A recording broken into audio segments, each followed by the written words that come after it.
अग्निशनि प्रजाशनि पशुशनि लोकशनि भयशनि अग्निः प्रजां बहुलां मे करोतन्नं पयोरेतु अस्मासु दत्ता।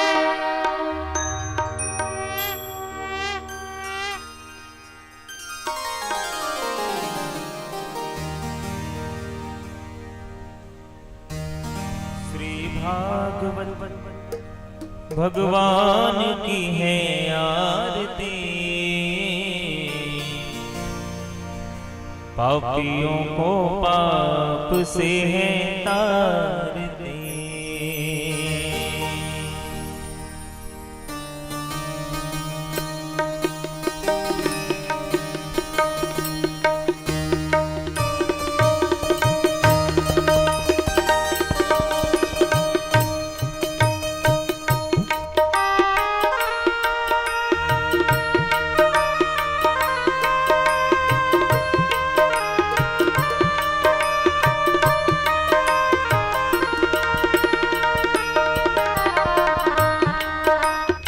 भागवत भगवान की है आरती, पापियों को पाप से है तारती। श्री भागवत भगवान की है आरती, पापियों को पाप से है तारती।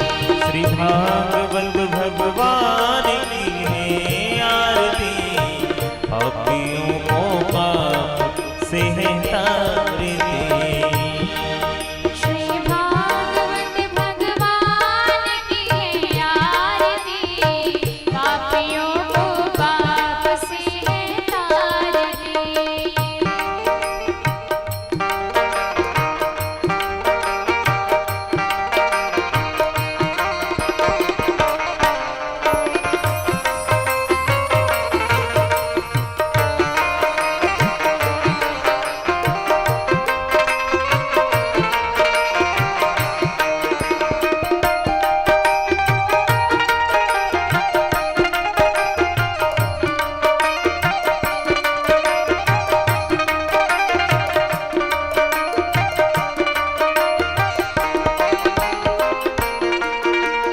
अमर ग्रंथ ये मुक्ति पंथ ये पंचम वेद निराला, नव ज्योति जगाने वाला।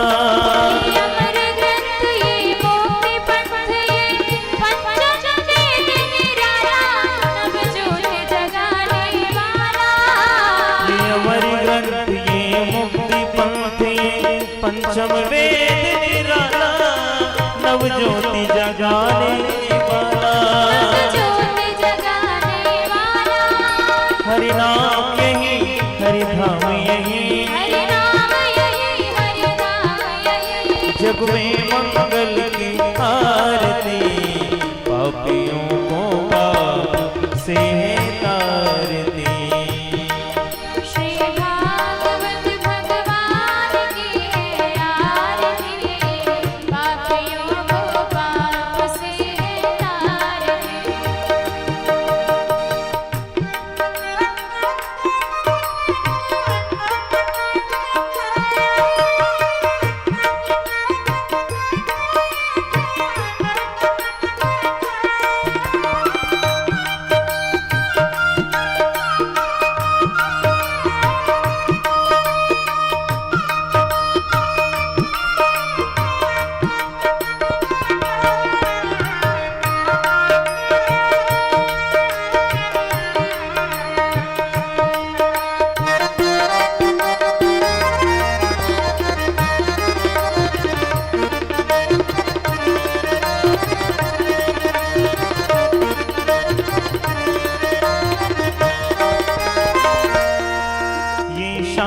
गीत पावन पुनीत पापों को मिटाने वाला, हरि दर्श कराने वाला। शांति गीत पावन पुनीत पापों को मिटाने वाला, हरि दर्श कराने वाला। ये शांति गीत पावन पुनीत पापों को मिटाने वाला, हरि दर्श कराने वाला। ये सुख करनी ये दुख श्री मधुसूदन की आरती, पापियों को पाप से है तारती। श्री भागवत भगवान की आरती, पापियों को पाप से है तारती।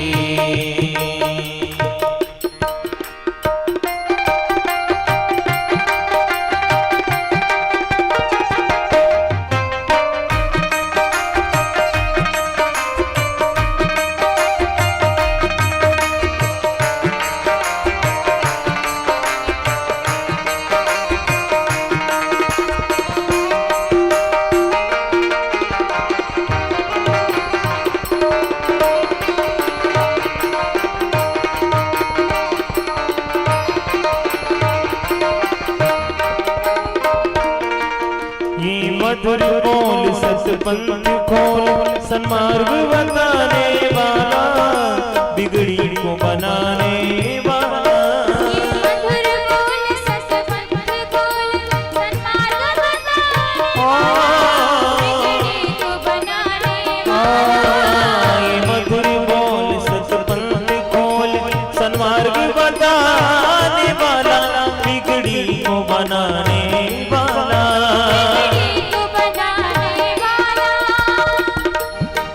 श्री राम यही घनश्याम यही, मेरे राम यही मेरे श्याम यही। प्रभु की महिमा की आरती, पापियों को पाप से है तारती।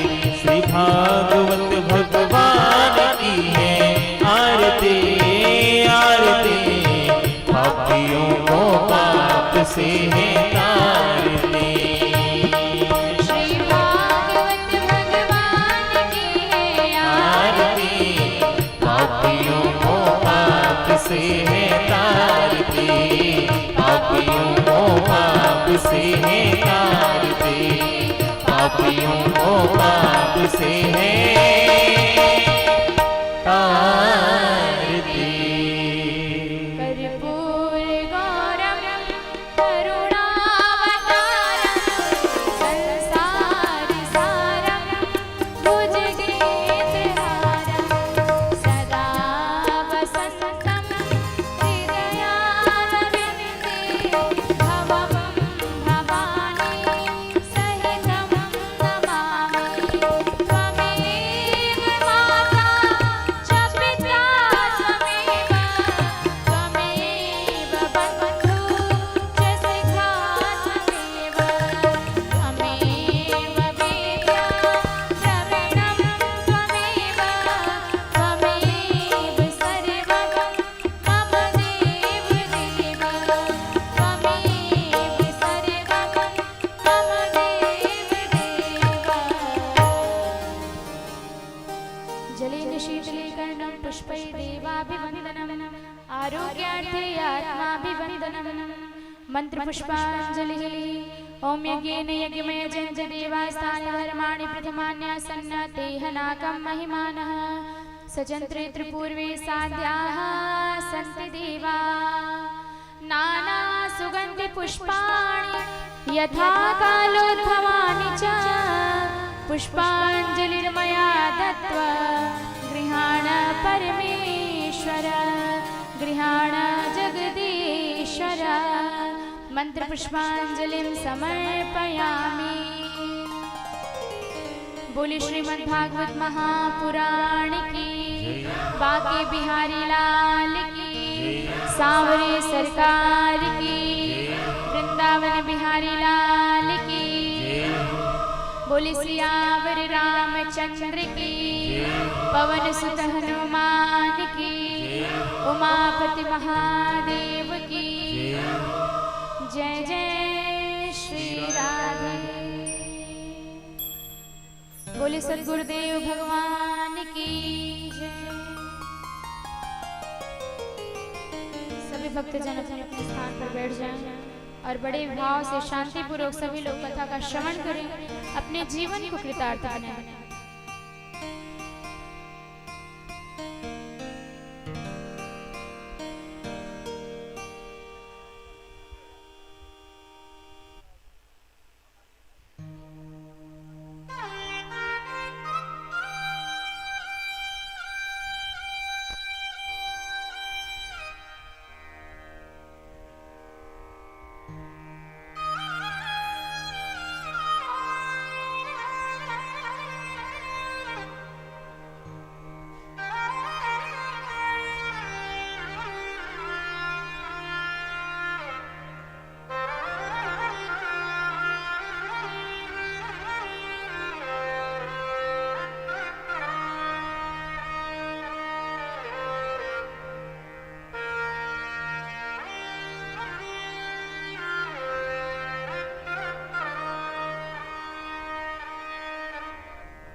हरिः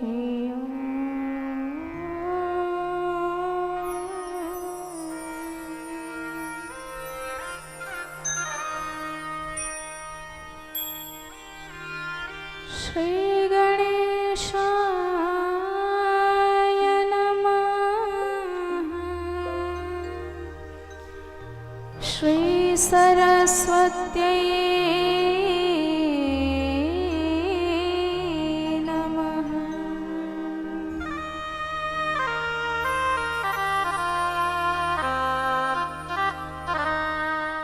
श्री गुरुचरण कमलेभ्यो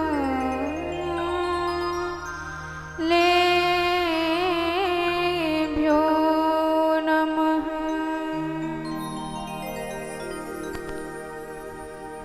नमः परमहंसास्वादित चरणकमल चिन्मकरन्दाय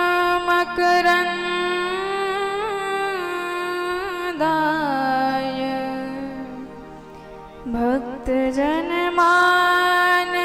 निवासाय श्री रामचन्द्राय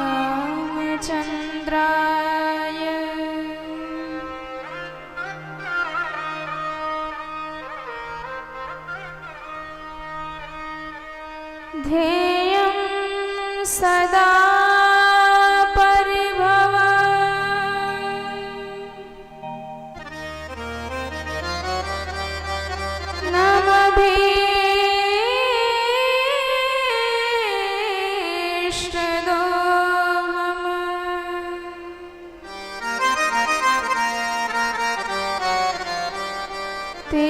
तीर्थास्पदं शिवविरञ्चिनुतं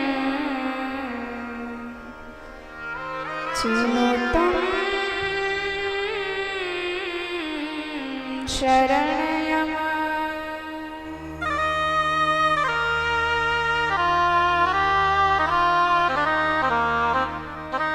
भृत्यार्तिहं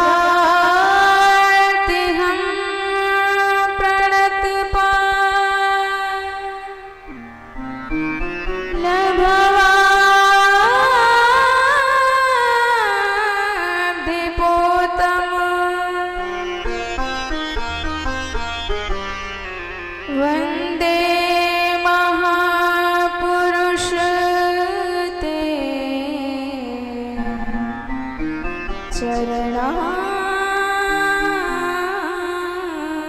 चरणारविन्दम्।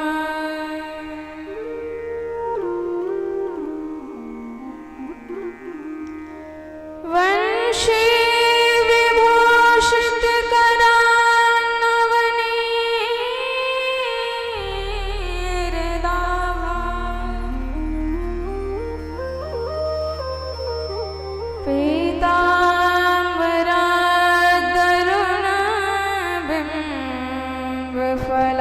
फलादरोष्ठा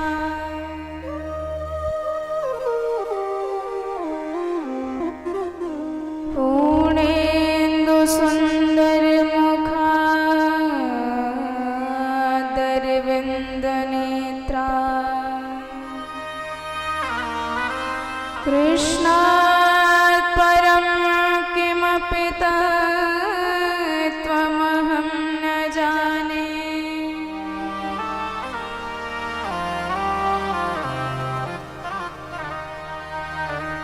नारायणं नमस्कृत्य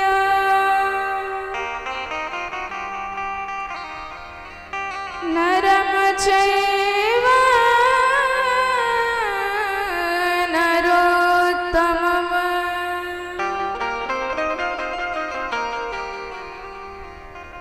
देवीं सरस्वतीं व्यासं ततो जयमुदीरये।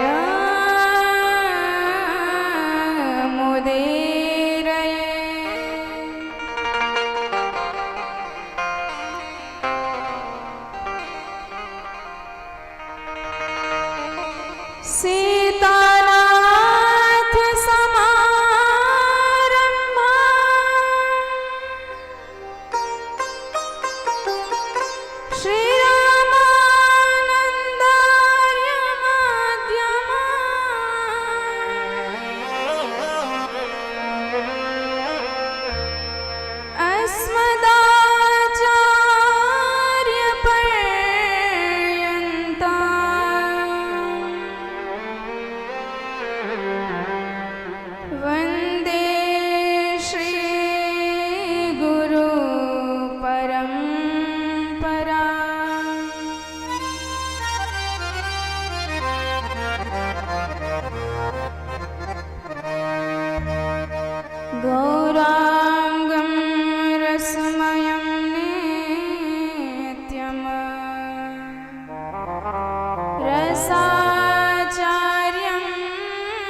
सद्गुरुं प्रणमाम्यहम्।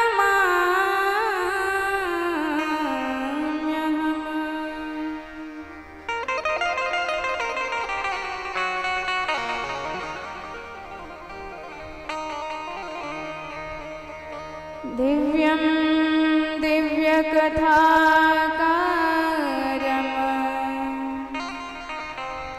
दिव्यतेजसमन्वितं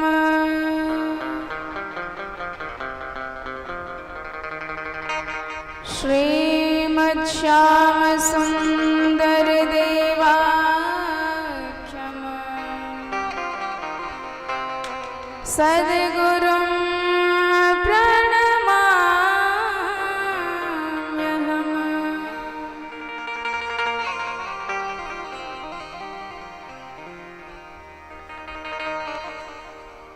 जय जय श्री राधा रमण।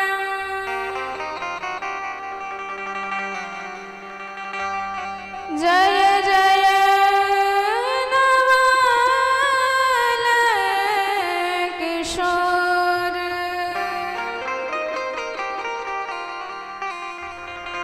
जय गोपी चित चोर प्रभु। जय जय माखन चोर।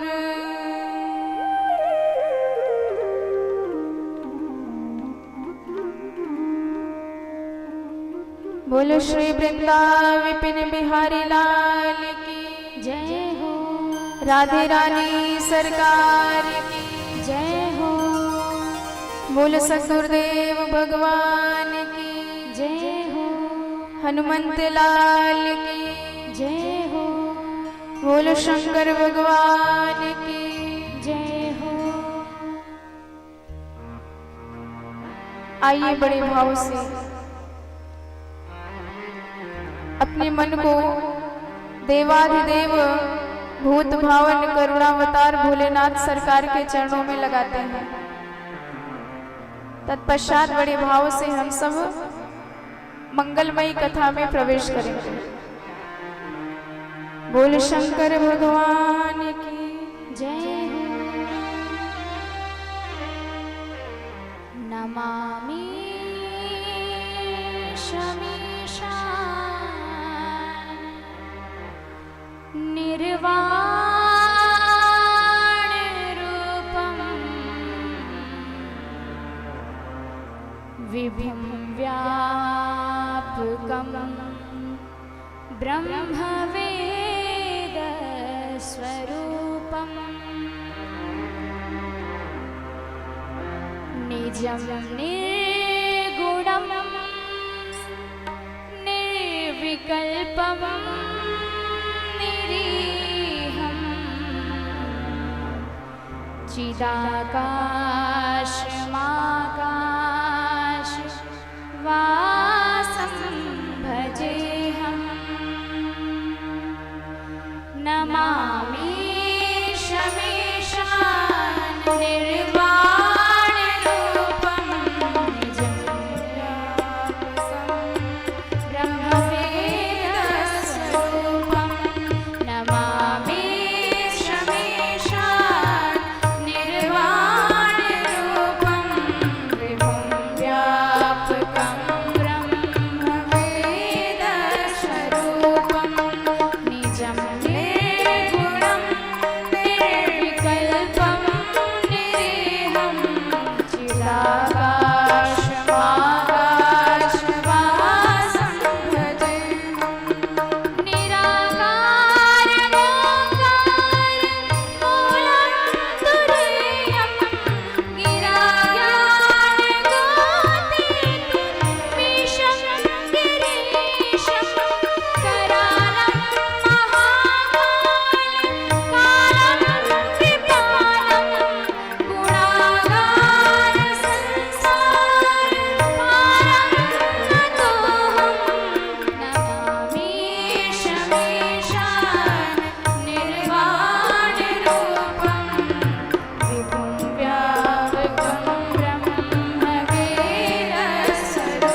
जायो उत्तानपादस्य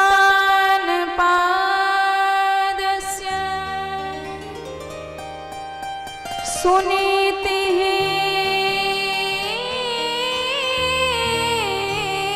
सुरुचिस्तयोः सुरुचिः प्रेयसी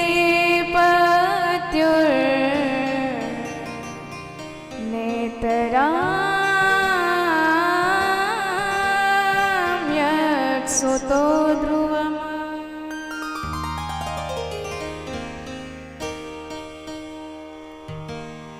परम मंगलमय भगवत स्वरूप श्रीमद् भागवत सप्ताह ज्ञान यज्ञ में प्रवेश करने से पूर्व अनंत कोटि ब्रह्मांड नायक परब्रह्म परमात्मा जगदीश्वर जगन्नाथ अकारण करुण करुणा वरुणालय भक्त वांछा कल्पतरु दीन बंधु दीनानाथ सच्चिदानंद विग्रह भगवान श्री श्याम सुंदर सरकार के चरणारविंदों में बारंबार प्रणति एवं इस कथा में सम्मिलित होकर अपने जीवन को परम धन्य व कृतार्थ बना रहे हमारे सौभाग्यशाली यजमान परिकर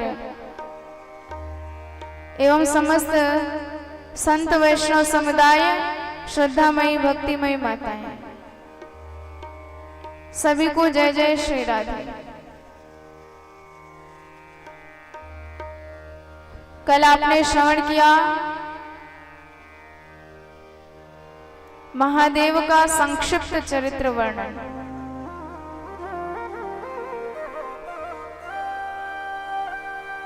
तो यदि हमारे भोलेनाथ की कथा है तो बिना राघवेंद्र सरकार के उनकी कथा अधूरी है, और नारायण प्रभु की कथा है तो बिना भोलेनाथ के अधूरी है। इसलिए थोड़ी थोड़ी चर्चा दोनों की होती है।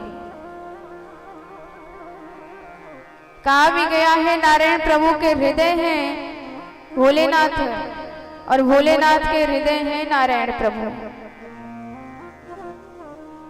रुद्रोश्च हृदयम विष्णु विष्णोश्च हृदयम शिव। इसलिए दोनों कहने में अलग अलग हैं पर तत्वतः एक ही है। बिना शिव जी के भक्ति के राम तत्व समझ में नहीं आता और बिना राम जी के भक्ति के शिव तत्व समझ में नहीं आता है। इसलिए राम तत्व को जानना है, कृष्ण तत्व को जानना है तो शिव भक्ति करना अति आवश्यक है। बोलो शंकर भगवान की जय हो। आज से मनु महाराज के पुत्रियों का वंश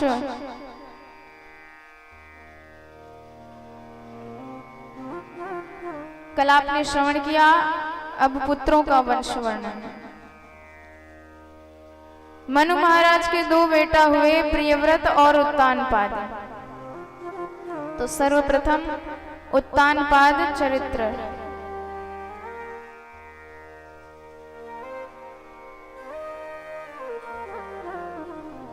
प्रियव्रतोत्तानपादो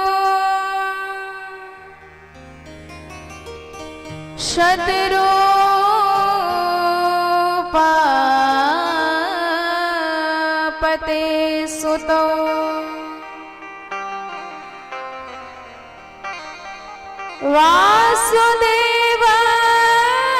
वासुदेवस्य कलया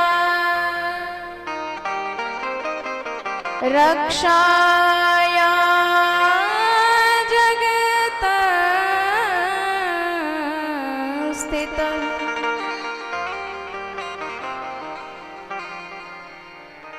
उत्तानपाद महाराज की दो रानियां सुनीति और सुरुचि।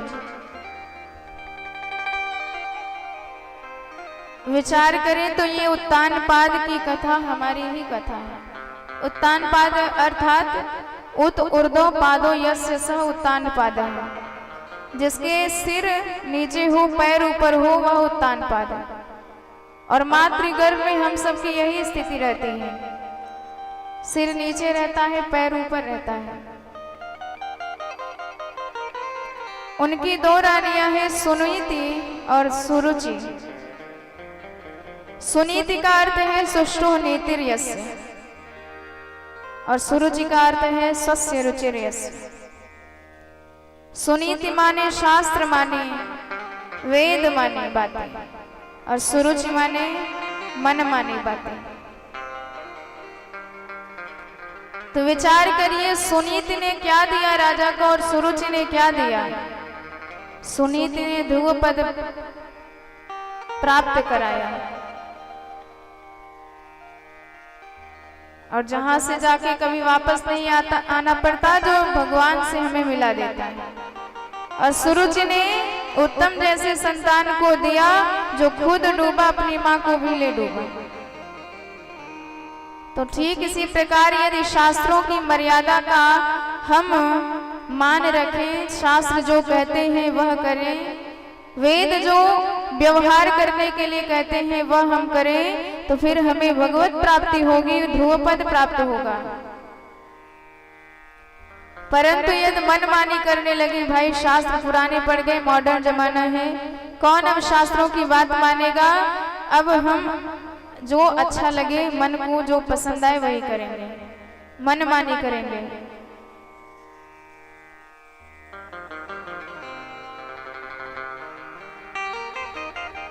तो ठीक शास्त्र मानी बात भले ही अच्छी लगे, पसंद आए, कहते तो सभी हैं कि शास्त्र की ही बातें मानो, वही करो, लेकिन करते क्या है, मन की ही करते हैं। तो राजा ने भी वही किया, सुरुचि को अपनाया, सुनीति को बाहर कर दिया। और एक दिन ध्रुव जी महाराज पिताजी के पास आए तो ध्रुव जी ने देखा कि पिताजी उत्तम को गोद में बिठा करके खिला रहे हैं। और जैसे ही अपना परिचय दिया ध्रुव जी ने, राजा ने पहचान लिया और बड़े प्रेम से ध्रुव जी को उठाकर गोद में रख लिया। पर जैसे ही सुरुचि ने देखा, हाथ पकड़ा ध्रुव जी का, तुरंत गोदी से नीचे उतार दिया। तपसाराध्य पुरुषम वै तस्यैवानुग्रहेण में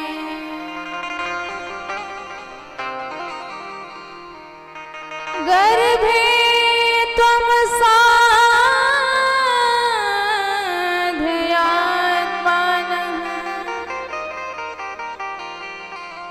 यदेच्छसि नृपासनम्।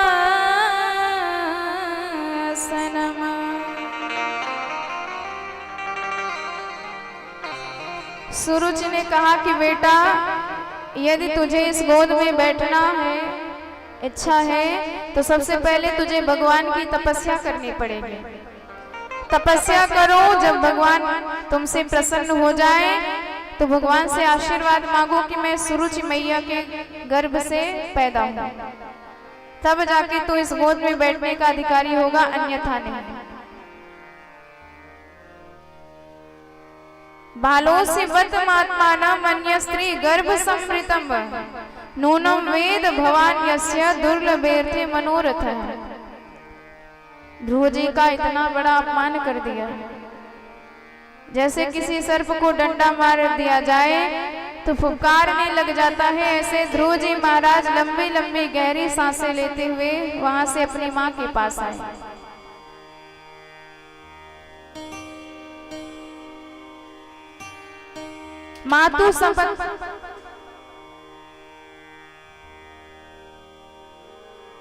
मातु सपत्न्या स दुरक्त विद्यः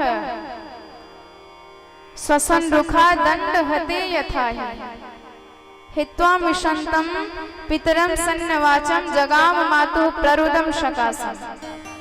और जैसे ही सुनीति मैया को पता चली सारी बातें, तो उनका मुख ऐसे उदास हो गया जैसे किसी लता को पाला मार दिया जाए। उदास हो गए, पर धन्य है सुनीति मैया का स्वभाव, एक भी बार सुरुचि की बातों का विरोध नहीं किया।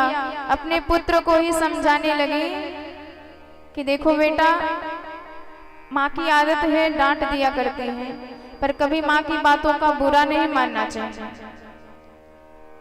माँ मंगलम तात परेशु मनस्था भुक्ते जन यत् पर दुख दस्तत। और उसने कुछ गलत भी तो नहीं कहा है। ध्रुव जी ने कहा कि माँ, उसने मुझे अभागिनी का बेटा कहा है, आपको गाली दी है और आप कहती हो कि गलत नहीं कहा है। सत्यम सुरच्या भेतम भवान में यद दुर्भगाया उदरे गृहीतः। गलत क्या कहा है? मैं पतिवंचिता नारी दुर्भाग्यशालिनी नहीं हूं तो और क्या हूं। पर देख बेटा, आज तक जो बात मैं तुझे नहीं बता पाई वो बात तुझे तेरी उस विमाता ने बताया है। मैं तो तुझे तेरे पिता का परिचय ना करा पाई, तेरी माँ ने तुझे परम पिता का परिचय करा दिया है। बेटा चूकना मत।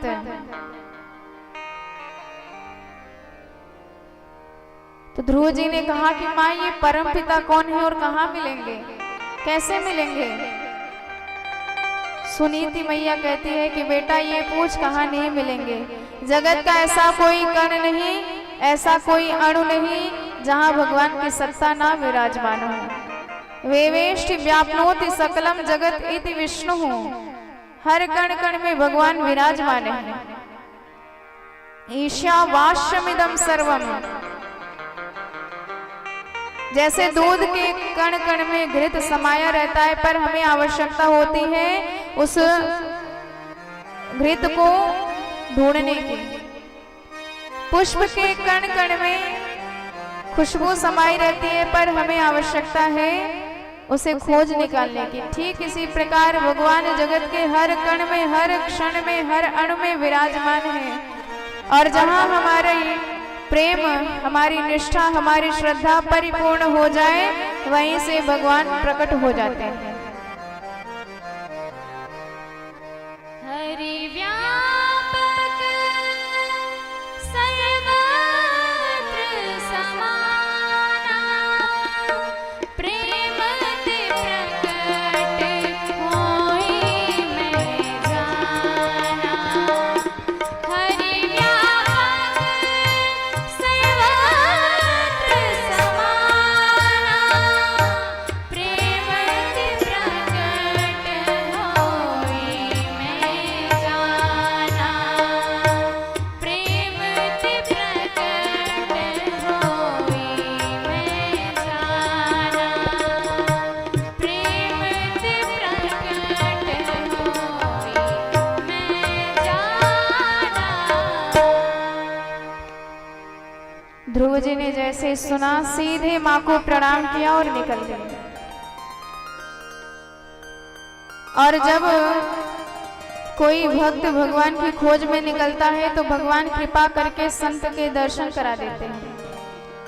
ध्रुव जी निकले, नारद जी के दर्शन हो गए। नारद जी ने सोचा जरा पता लगाए इनका वैराग्य किस कोटि का है, क्योंकि प्रायः मरकट वैरागी इस दुनिया में ज्यादा दिखाई देते हैं। जरा सी विषम परिस्थिति आई कि कह देंगे कि अब भगवान के हो गए, लेकिन वह वैराग्य 2 मिनट का रहता है। वैराग्य वही सच्चा है जो सदा सर्वदा रहे, एक रस। नारद जी आए, ध्रुव जी को समझाने लगे कि बेटा अभी तू कहाँ जा रहा है? जिस वन में तू भगवान को खोजने जा रहा है, उस वन में तुझे एक नहीं सैकड़ों संत मिलेंगे जिन्होंने सैकड़ों वर्ष बिता दिए तपस्या करने में, पर आज तक कभी भगवान के चरण की झलक नहीं देख पाए। तुझे मिल जाएंगे प्रभु, कैसे तुझे पता चला?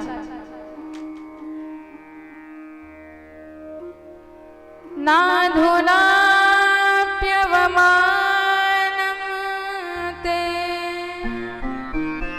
सम्मानं वापि पुत्रकः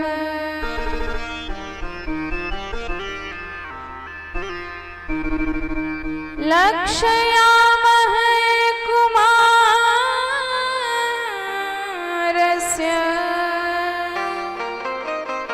सक्तस्य क्रीडनादिषु।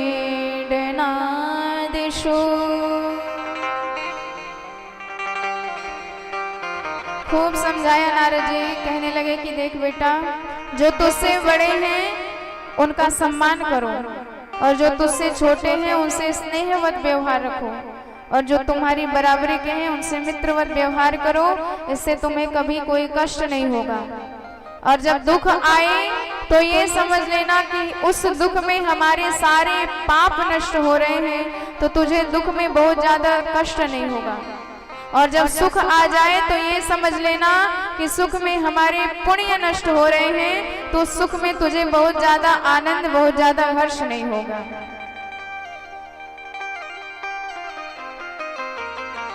यस्य यद्दैव विहितः सतेन सुख दुःखया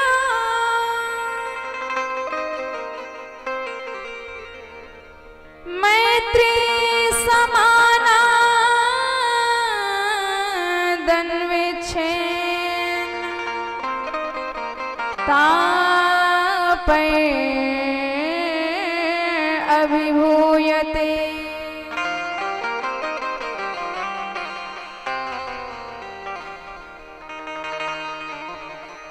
नारद जी ने खूब बढ़िया शिक्षा दी।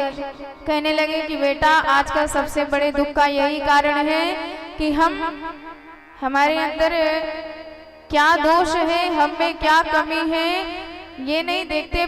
दूसरों के गुण, दूसरों के ही प्रतिष्ठा देखकर स्पृहा होने लग जाती है। और जब तक ये भाव रहेगा तब तक आनंद सुख कभी नहीं मिल सकता है जीवन में। पर ध्रुव जी ने दो टूक जवाब दे दिया कि गुरुदेव ये बताइए, कोई चलने लेके कामधेनु का दूध दूहने बैठ जाए तो क्या एक बूंद दूध भी उसमें टिक पाएगा? आपका उपदेश भले ही अमृत जैसा है, पर मेरा हृदय माता के वचनों से व्यथित हो गया है। इसलिए अब मेरे हृदय में कोई विकल्प नहीं रहा कि मैं घर पे रहूं। नारद जी ने समझ लिया कि चेला पक्का है, लौटने में से नहीं है। ठोक बजा करके गुरु मंत्र दे दिया, द्वादशाक्षर मंत्र,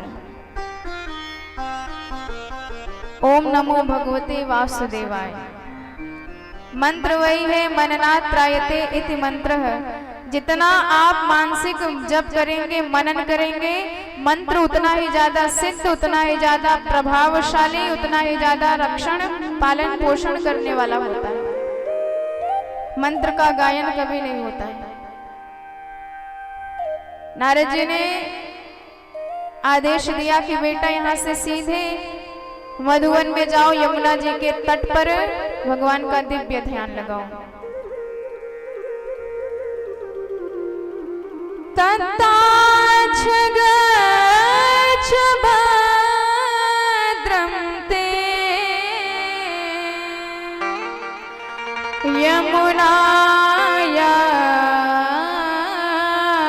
यमुनायास्तटे शुचिः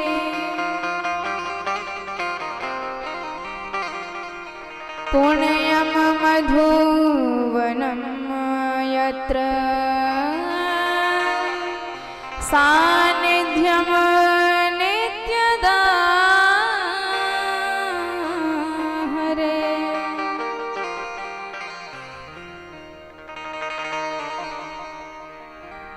तुरंत ध्रुव जी आए, मधुवन में यमुना जी में स्नान करके दिव्य भगवान का ध्यान लगाया। प्रथम महीना लगा, व्रत का नियम बना लिया। त्रिरात प्रांते कपित्थ बद्रासन। 3 दिन के अंतराल पर केवल कंद मूल फल खाते हैं और 3 दिनों तक कुछ नहीं खाते हैं। दूसरा महीना लगा, नियम और कठोर बना दिया। खष्टेर बको दिने। अब तो 6 दिन के बाद कंद मूल फल भी छोड़ दिया, केवल तृण पर्णादि, सूखे पत्ते, घास के तिनके इत्यादि खाते हैं। तीसरा महीना लगा, नियम और कठोर बना दिया। 9वें हनी, अब तो 9 दिन के अंतराल पर केवल अब भक्ष यमुना जल का पान करते हैं। चौथा महीना लगा तो नियम और कठोर बना दिया। चतुर्थवपि वै मासे द्वादशे हनि, तो 12 दिन के बाद एक बार केवल वायु का सेवन कर लेते हैं। इतना कठोर नियम। तो प्रायः अपने शरीर को तपस्या की कसौटी पर कसना चाहिए। सीढ़ी दर सीढ़ी चढ़ते हुए ही हम परम लक्ष्य को प्राप्त कर सकते हैं। ऐसा नहीं कि ज्यादा श्रद्धा प्रकट हो गई, ठीक ढंग से एकादशी का व्रत भी नहीं किया कभी, और 9 दुर्गा व्रत का संकल्प ले लिया, तो ये न केन प्रकारेण व्रत चला और चौथा दिन आया कि हॉस्पिटल में भर्ती होने की नौबत आ गई। तो ऐसा दुराग्रह भी नहीं करना चाहिए। ध्रुव जी महाराज की तरह धीरे धीरे ऊपर की तरफ बढ़ना चाहिए। और जैसे ही 5वां महीना लगा तो नियम इतना कठोर बना लिया कि प्राप्ति तू पंचमे मासे जिता श्वासो नृपात्मजः। ध्रुव जी ने अपने श्वास पर भी नियंत्रण कर लिया, श्वास लेना भी छोड़ दिया। भगवान के प्रति इतना प्रेम, इतनी श्रद्धा, इतनी भक्ति। सारा स्वर्ग जलने लगा, देवता लोग घबराए, भगवान की शरण में आए, हाथ जोड़कर कहने लगे, सरकार आप रक्षा करो, नहीं तो हम बिना श्वास के मर जाएंगे। नैवम विदामो भगवन प्राण रोधम चराचरस्य किल सत्वधामः।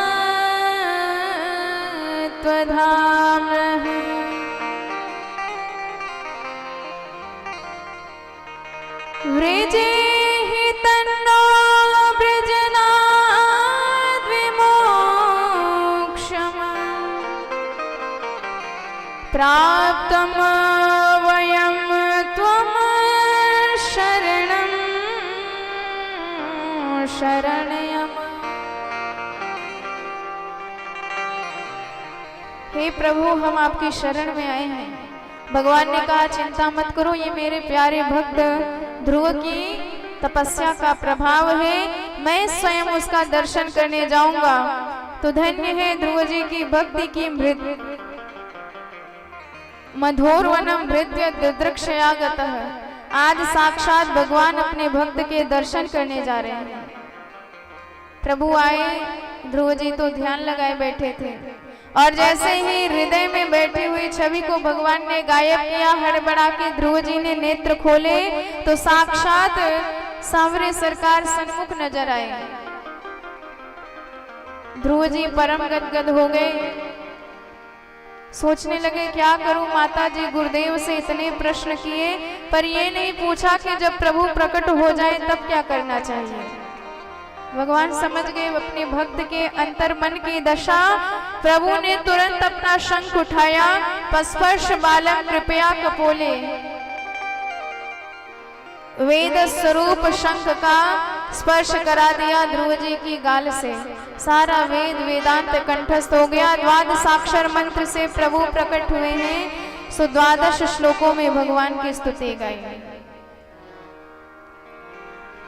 योऽन्तः प्रवेश्य मम वाचमिमां प्रसूप्ता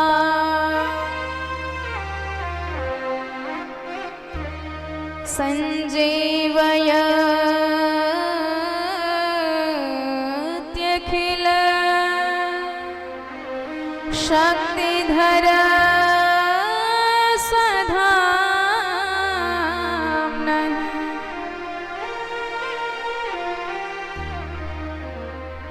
अन्यस्य हस्तचरण श्रवण त्वगादि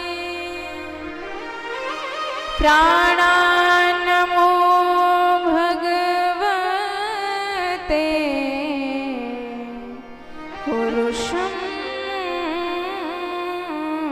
नमामि। बोल भक्त वत्सल भगवान की जय हो। ध्रुव जी कहते हैं सरकार हम आपकी स्तुति कर पाए, आपके विषय में एक शब्द भी बोल पाए, ये हमारी औकात नहीं, हमारी बुद्धि नहीं, ये तो सब आपकी कृपा है। एक शब्द भी आपके प्रति निकल रहा है, सब आपका ही प्रभाव है। योन्तः प्रविश्य मम वाचमिमां प्रसूक्ताम्, आप ही मेरी वाणी में प्रकट होके इसे मुखरित कर रहे हैं। केवल वाणी ही नहीं, शरीर के जितने भी अंग प्रत्यंग काम कर रहे हैं, सब में भगवान की ही कृपा है। एक भगवान की कृपा हट जाए तो नयन देखना बंद कर देंगे, कान सुनना बंद कर देंगे, वाणी बोलना बंद कर देंगे, कोई अंग काम नहीं कर सकते बिना भगवान की कृपा के। इस तरह ध्रुव जी पर भगवान ने कृपा बरसाई और हमारे ध्रुव जी ने तो भगवान का जप किया, लेकिन काम भाव से, सकाम भाव जप किया, तो ये परिणाम निकला। भगवान ने उन्हें आशीर्वाद दिया कि ध्रुव जी 36,000 वर्ष तक आप यहाँ राज्य करिए, तत्पश्चात मेरे नित्य पद नित्य धाम ध्रुव लोक में आप प्रतिष्ठित रहिए। ध्रुव सगला ने जप्यो हरि नाम, ध्रुव सगला ने जप्यो हरि नाम, पावा चले अनुपम ठाव, पावा चले अनुपम ठाव, ध्रुव सगला ने जप्यो हरि नाम, पावा चले अनुपम ठाव, ध्रुव सगला ने जप्यो हरि नाम, पावा चले अनुपम ठाव। बोल भक्त वत्सल भगवान की जय हो। घर आए, इला भ्रमी नाम की 2 कन्याओं से विवाह हुआ, उत्कल और वत्सर 2 संतान हुए। और जब समय आया जाने का तो मृत्यु देवी साक्षात हाथ जोड़ के कहती हैं, ध्रुव जी ये मृत्यु लोक है, कम से कम मेरी तरफ देख तो लीजिए। तो मृत्यु मूर्ति पदम दत्वा आरुरोहात भूतम गृहम, ध्रुव जी मृत्यु के सिर पे पैर रखकर निर्विघ्नता पूर्वक विमान में बैठकर तब अपने ध्रुव लोक हो गए। इन्हीं के वंश में आगे चलकर महाराज अंग हुए, जिनका बेटा हुआ वेन इतना खतरनाक कि इसने राजा बनते ही सबसे पहले सनातन धर्म पर बैन लगाया और घोषणा कर दी, न यष्टव्यम न दातव्यम न होतव्य द्विजाम कचित इति न्यवार यद धर्म भेरी घोषेण सर्वसं। कह दिया कि ना तो मेरे राज्य में कोई जप करेगा, ना तप करेगा, ना यज्ञ करेगा, ना भगवान का नाम जपेगा, ना माला इत्यादि करेगा, कोई धर्म कर्म नहीं होगा। यदि यज्ञ करना आवश्यक है तो वेनाय स्वाहा हमारे नाम की यज्ञ करो, और जप करना आवश्यक है तो वेनाय नमः हमारे नाम का जप करो। संतों ने समझाया महाराज ऐसा मत करिए, नहीं माना तो क्रोध आ गया संतों को, एक हुंकार भरी तो वेन के प्राण निकल गए। उसी के शरीर का मंथन किया गया, पहले निषाद प्रकट हुआ, दोबारा मंथन हुआ तो एक कन्या और एक पुत्र पैदा हुए।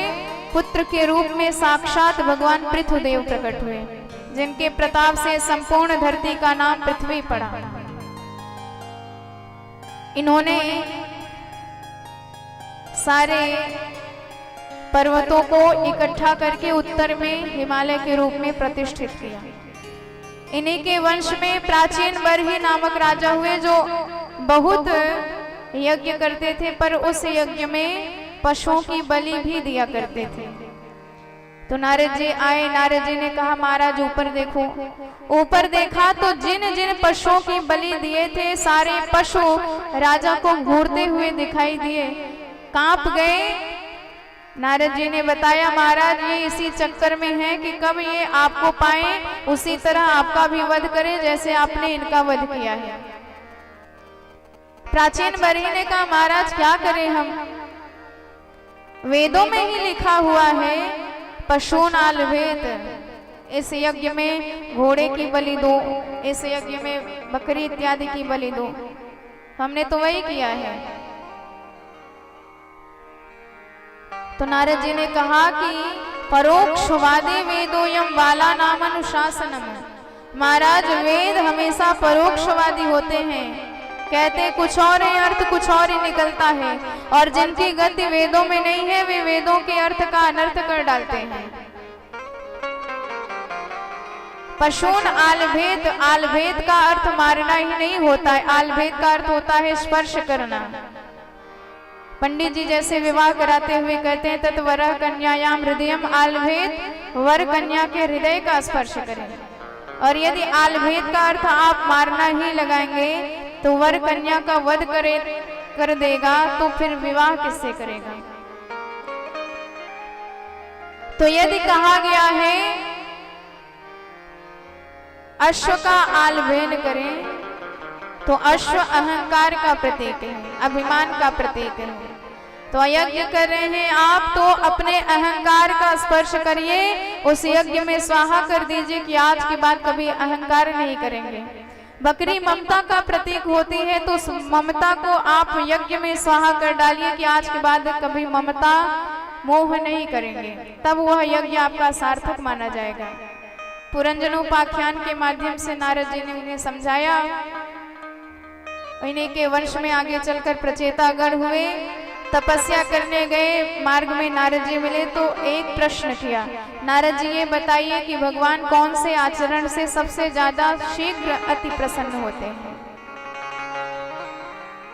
तो नारद जी ने कहा 3 सूत्र जीवन में उतार लो, भगवान आपसे संतुष्ट हो जाएंगे। दयया सर्वभूतेषु संतुष्ट्या येन केन वा सर्वेन्द्रियोपशान्त्या च तुष्यत्याशु जनार्दनः। पहला सूत्र है दया सर्वभूतेषु। इस संसार में जितने भी प्राणी आपको दिखाई दे रहे हैं, जितने भी जीव आपको दिखाई दे रहे हैं, चींटी से लेके हाथी तक सब पर कृपा करिए, सब पर दया करिए। और दया आपके निष्काम भाव से होनी चाहिए, पक्ष रहित दया होनी चाहिए, पक्षपात वाली दया, मोह ग्रसित दया नहीं होनी चाहिए। ऐसा नहीं कि आपने किसी का एक्सीडेंट होते देखा, कौन चक्कर में पड़े, उसे वही अधमरा छोड़ के चल दिए, पर जब आगे जाके पता चला कि ये हमारा अमुक रिश्तेदार लगता है, तब दौड़ा भागी आपने प्रारंभ करी।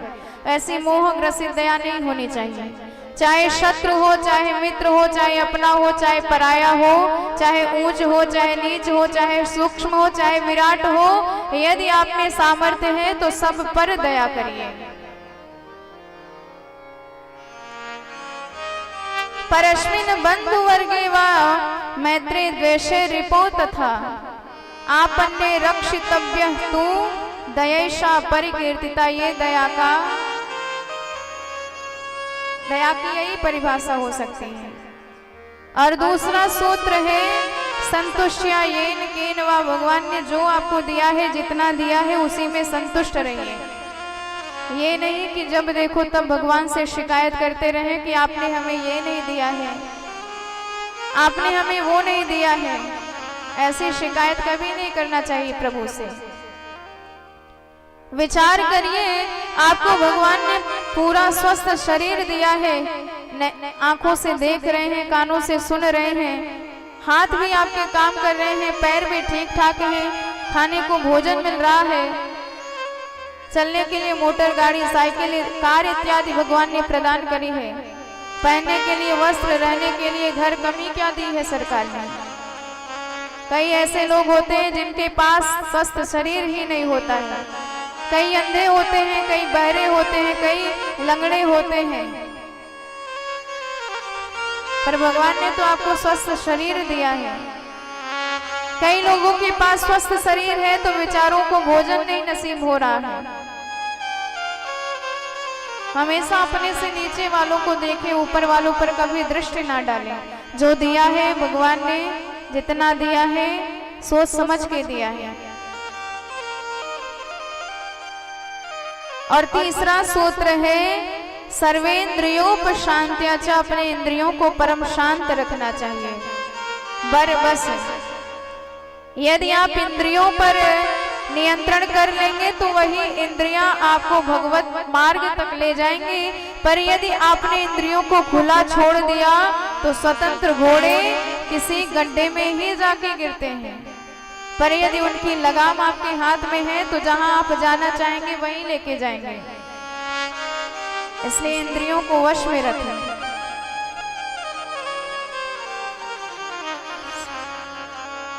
इस प्रकार पंचम स्कंद आरंभ होता है। प्रियव्रत जी के वंश का वर्णन किया गया है। परम प्रतापी प्रियव्रत महाराज, उन्होंने देखा कि रात्रि हो जाती है, लोग सो जाते हैं, सोने में पूरा जीवन बर्बाद कर डालते हैं, रात्रि होने ही नहीं देंगे। पृथ्वी की 7 परिक्रमा किए, 7 दिन तक रात्रि होने ही नहीं दिए। ब्रह्मा जी दौड़ के आए, कहने लगे कि कोई भी चीज गड़बड़ नहीं है, सबका अपना अपना उपयोग है। तब समझ में आया, वैराग्य प्रकट हो गया। पृथ्वी को ही 7 द्वीपों में विभाजित कर दिया। पहला द्वीप जम्बू द्वीप, जिसके महाराज हुए अग्निध्र, और इन्होंने जम्बू द्वीप को 9 खंडों में विभाजित किया। प्रथम खंड अजनाभ खंड, जिसके महाराज हुए नाभि। इन्होंने मेरु देवी से विवाह किया। संतान नहीं थी, संतान के लिए प्रभु से प्रार्थना करी तो साक्षात भगवान ही ऋषभ देव के रूप में प्रकट हुए। बोल भक्तवत्सल भगवान की जय हो।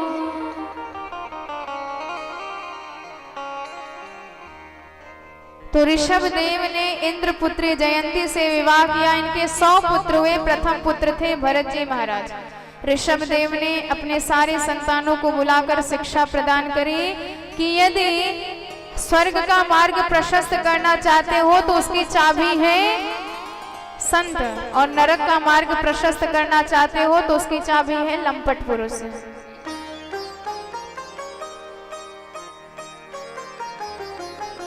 नायम देहो देह भाजाम लोके कष्टान कामान अर्हते विभुजाम्ये तपो दिव्यम पुत्रकायेन सत्वम शुद्धैद्यस्मात् ब्रह्म सौख्यम त्वनन्तम। और स्वयं ऋषभ देव ने संन्यास वृत्ति को धारण कर लिया। भरत जी कार्य संभालने लगे और एक बार राज्य त्याग कर तपस्या करने के लिए जैसे ही गंडकी नदी के पास पुलहाश्रम नेपाल के पास है, वहां गए। तपस्या करते हुए एक दिन देखा कि एक गर्भवती मृगी जल में छलांग लगा दी। गर्भ का बालक प्रकट हो गया और डूबने लगा जल में। भरत जी ने सोचा कि मर जाएगा, सो उसे बचा करके लाए। पर उन्होंने सोचा कि जाएगा कहाँ, खाएगा क्या, तो उसे आश्रम में ही रख लिया। अब तो इतना प्रेम उससे हो गया कि जो पूजा पाठ करते थे 24 घंटे, अब पूजा पाठ में कम समय देने लगे और मृग के बच्चे में ज्यादा ध्यान देने लगे। और कहा जाता है कि यदि फोटो खींच रही हो तो शक्ल संभाल लेनी चाहिए, नहीं तो जैसी शक्ल रहेगी वैसे ही फोटो आएगी। तो ठीक इसी प्रकार जब अंत समय आए तो चित्त को संभाल लेना चाहिए। पर भरत जी महाराज तो उसी मृग के प्रेम में एकदम पागल हैं। और एक दिन ऐसा हुआ कि मृग भाग गया, अपने झुंडों में मिल गया। और भरत जी इतने प्रेम में पागल के सूर्य देव से, चंद्र देव से पता पूछ रहे हैं और उसी मृग की याद करते करते प्राण त्याग दिए। और जिसकी याद करता है व्यक्ति वही बन करके पैदा भी होता है अगले जन्म में। हिरण को याद किया तो हिरण बन के ही पैदा हुए।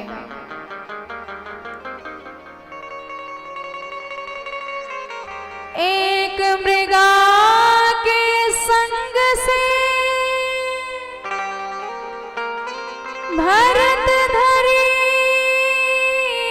मृग देह, तुलसी उनकी कौन गति, जो घर घर करत सने।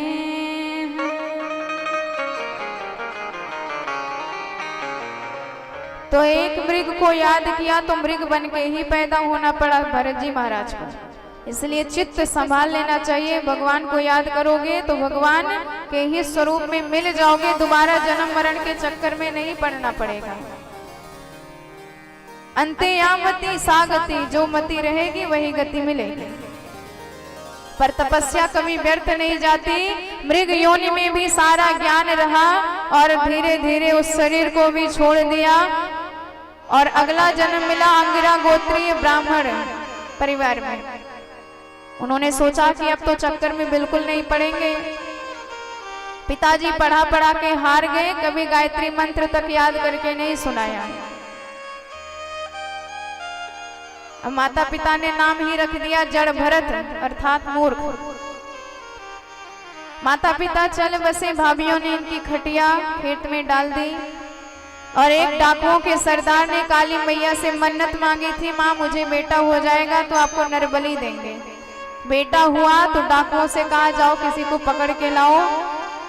सो जड़ भरत जी को सारे डाकू पकड़ के लाए और जैसे ही कहा माता जी के सामने सिर झुकाओ, तलवार निकाली।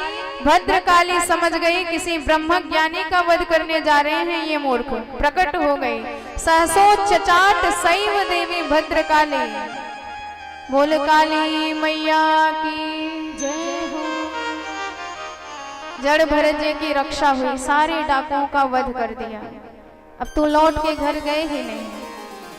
मार्ग में ही जा रहे थे कि उसी रास्ते में सिंधु सौवीर का राजा रहुगण गुजर रहा था पालकी में बैठ के। सत्संग करने जा रहा था और एक कहार बीमार हो गया तो कहारों ने राजा से निवेदन किया। राजा ने कहा मार्ग में कोई मिल जाए उसी को लगा दो। सो मार्ग में पड़े जड़ भरत जी मिल गए, सो उन्हीं को पालकी में लगा दिया। और महात्मा की तो गति एकदम निराली ही होती है। धीमे धीमे चल रहे थे तब तक एक चींटा दिखाई दिया, एक छलांग और लगा ली। अब बताइए यदि पालकी में लगा हुआ व्यक्ति छलांग लगाएगा तो बैठे हुए व्यक्ति का क्या हाल होगा। इन्होंने लगाई एक छलांग और राजा की खोपड़ी में लगी चट। एकदम क्रोधित हो गए, डांटने लगे, हे वो ढारा सत्वती क्रमत किमिति विषम मुह्यते यानम इति। कहारों ने डर के कहा सरकार हम कुछ नहीं कर रहे, ये रंग रूट अभी लगा है, मतवाली चाल से चल रहा है, उछल कूद मचा रहा है। जैसे ही राजा ने झांक के देखा मोटा ताजा सा शरीर नजर आया तो व्यंग के बाण चलाने लगा कि देखो देखो बेचारा कितना 1.5 हड्डी का दुबला पतला है। तुम सब तो अभी से लगे हो, बेचारा पूरे दिन से मेरा भार ढो रहा है। अहो कष्ट भातुर व्यक्त मुर परिश्रांति दीर्घ मध्वान में कह। व्यंग कर ही रहे थे तब तक दूसरा चींटा दिखाई दिया, एक और जोरदार छलांग लगा ली। अब तो राजा एकदम भड़क गया, डांटने लग गया कि अरे मतवाले तू इसीलिए ऐसी क्रिया कर रहा है, उछल कूद कर रहा है ताकि मैं तुझे भार से मुक्त कर दूं, पर मैं तुझे ऐसा दंड दूंगा जैसे यमराज पापियों को देते हैं। प्रमत्तस्य चते करोमि चिकित्सां दंडपाणिरिव। जड़ भरत जी ने सोचा कि आज नहीं बोलेंगे तो कब बोलेंगे, ये मेरा अपमान करता रहेगा मुझे तो कोई फर्क नहीं पड़ेगा, पर किसी ब्राह्मण का अपमान करता रहेगा तो नरक में जाएगा। और इसलिए भी बोले, संत तभी बोलते हैं जब कोई पात्र दिखाई देता है। उन्होंने सोचा कि पात्र तो है, संतों में श्रद्धा रखता है, सत्संग करने जाता है, थोड़ा सा अभिमान है, इस अभिमान को हम दूर कर देंगे। और इसलिए भी बोले कि संत एक बार भी जीवन में जिसका भार कंधे पर उठा ले फिर उसका उद्धार करके ही छोड़ते हैं। और गलती से ही सही पर इसका भार मेरे कंधे पर है तो हम इसका उद्धार करेंगे ही करेंगे। त्वयोदितं व्यक्तं विप्रलब्ध भर्तृसमे स्याद्यदि वीरभारम् गन्तुर्यदि स्यादधिगम्यमध्वा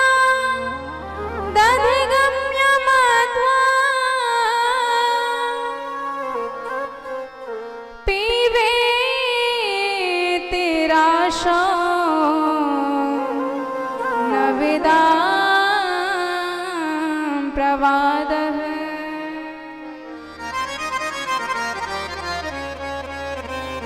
जड़ भरत जी ने कहा कि राजन ये छोटा होना, पतला होना, मोटा होना ये शरीर के गुण धर्म है, हमारे नहीं। आत्मा को कभी प्रभावित नहीं कर सकते कोई भी गुण, कोई भी धर्म। झांक करके ध्यान से देखा, क्योंकि ये किसी ब्रह्म ज्ञानी की वाणी लगी, ब्रह्म ज्ञान झलक रहा था एक एक शब्द में जड़ भरत जी के। ध्यान दिया तो कंधे पर मोटा सा जनेऊ नजर आया। राजा कांप गए, मैंने किसी विप्र बंधु का अपमान किया है। तुरंत कूद करके चरणों में गिर पड़े, कहने लगे महाराज मैं यम के काल दंड से भी नहीं घबराता, मुझे इंद्र की वज्र से भी भय नहीं है, ब्रह्मा के, मुझे विष्णु के चक्र से, शिव जी के त्रिशूल से भी खतरा नहीं लगता जितना डर ब्राह्मण के श्राप से लगता है। नाहं विशंके सुरराज व्रजन्न त्रयक्ष शूलान यमस्य दंडात न्याग्नर सोमा नील वित्त पास्त्रा शंके वृषम ब्रह्म कुलावमानत। जड़ भरत जी ने कहा कि है तो हम ब्राह्मण पर खतरनाक ब्राह्मण नहीं है, चिंता मत करो। उसने कहा कि महाराज ये बताओ, आपने कहा कि आत्मा को कोई भी गुण धर्म शरीर के प्रभावित नहीं कर सकते, जरा ये बताइए कोई बटलोई लिया, उसमें जल डाला, अन्न डाला, आग पर रखा, तो पहले अग्नि बर्तन को गर्म करेगी, फिर जल को, फिर अन्न को पका करके सिद्ध कर देगी। तो ठीक ऐसे ही जब हमारे शरीर पर कष्ट होगा तो क्या इंद्रियों में कष्ट नहीं होगा, और इंद्रियों में कष्ट होगा तो क्या मन को कष्ट नहीं होगा, और यदि मन को कष्ट हुआ तो क्या आत्मा को कष्ट नहीं होगा। स्थाल्यग्नि तापत पयसो में तापत तत्ताप तस्तंडुल गर्भरंध्र है देहेन्द्रिय श्वास यसन्य कर्षात तत्संस्कृति पुरुषस्यानुरोधात। जड़ भरत जी ने कहा हो तो तुम महामूर्ख, पर संतों के बीच रहते रहते वेदांत की बातें बोलने लग गए हो। जरा ये बताओ, कोई कहे कि हमने तलवार लेके आकाश को दो भागों में काट दिया है, तो कोई काट सकता है क्या? कभी नहीं। ऐसे ही आत्मा पर कभी भी कोई कष्ट हो ही नहीं सकता। हम तो केवल अध्यारोपित करते हैं, मन से मान लेते हैं, और जहां मन माने जाए वहां सुख, जहां मन ना माने वहां दुख। जिससे मन का संबंध है, रात के 12 बजे भी आए, बड़े प्रेम से बड़े भाव से भोजन बना के पवाएंगे, और जिससे कोई लेना देना नहीं, उसे एक गिलास जल भी पिलाना पड़ जाए तो विक्षेप हो जाता है।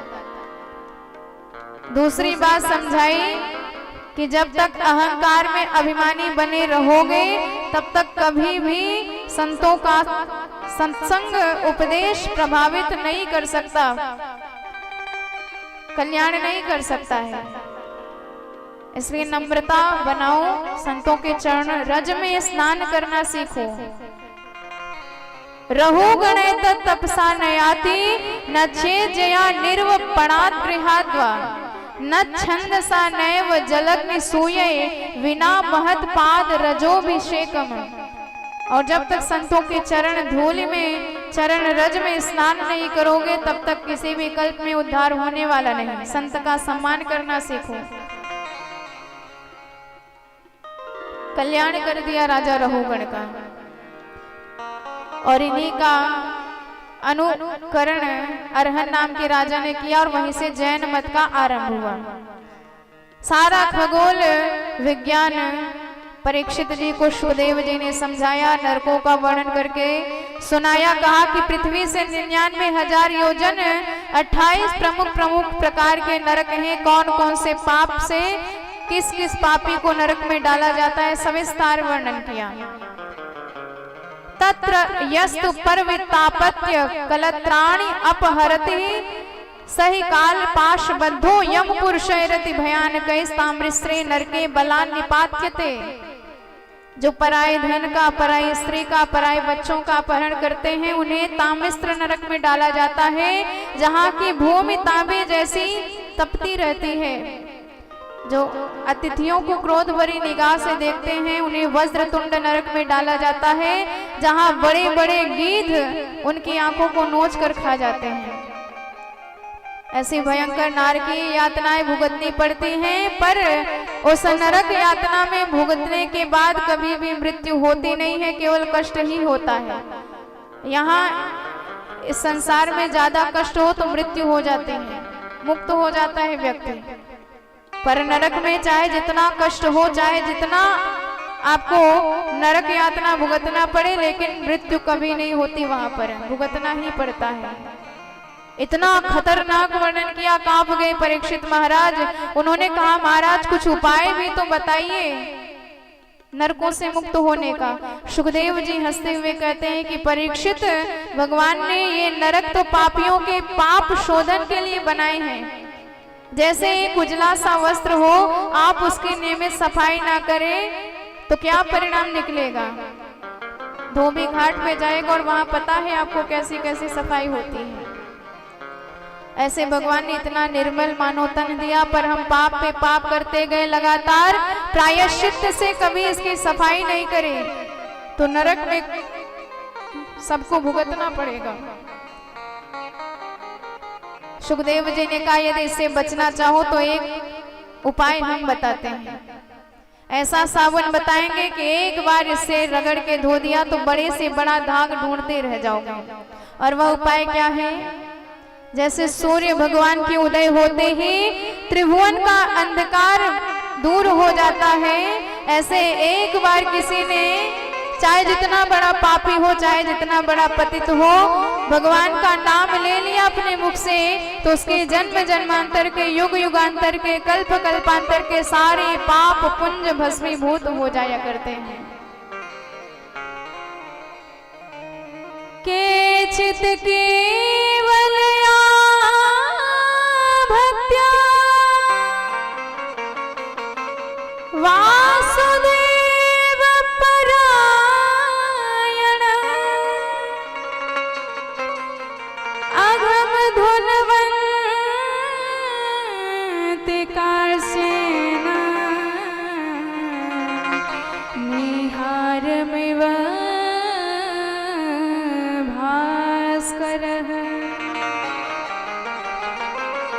भक्त वत्सल भगवान की जय। तो भगवान का नाम ही हमें पापों से मुक्त कर सकता है। इसलिए चाहे जिस अवस्था में रहे, चाहे जो काम करते रहे, सदा सर्वदा नाम जपिए, क्योंकि नाम ही वही चिंतामणि है, वह पारसमणि है जो आपकी समस्त इच्छाओं की पूर्ति कर सकता है, समस्त मनोकामनाओं को पूर्ण कर सकता है। आइए बड़े भाव से भगवान नाम में हम भी मन को लगाएं, तत्पश्चात कथा में प्रवेश करेंगे।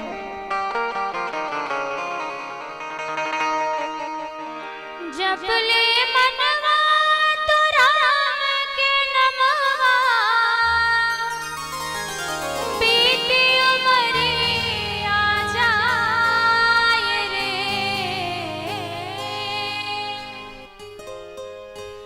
जीवन गए नाए,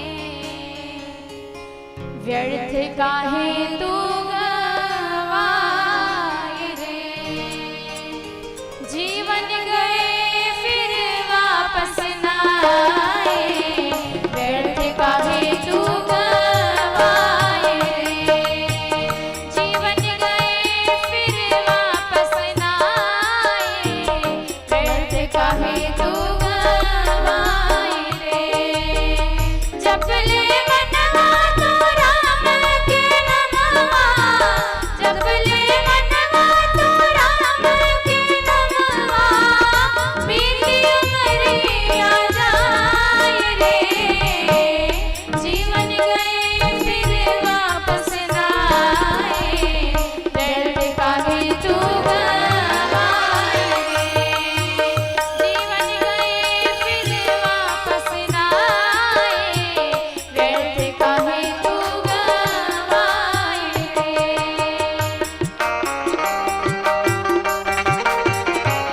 सभी लोग दोनों हाथ से ताली की सेवा करते हुए बोले वृंदावन बिहारी लाल की जय हो।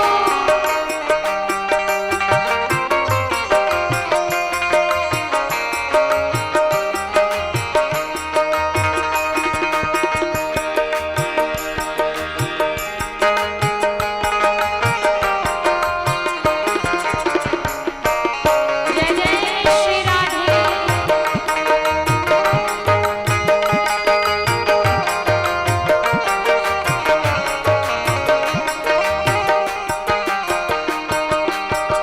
माया का यह जाल फैलाया, क्षणभंगुर है तेरी काया।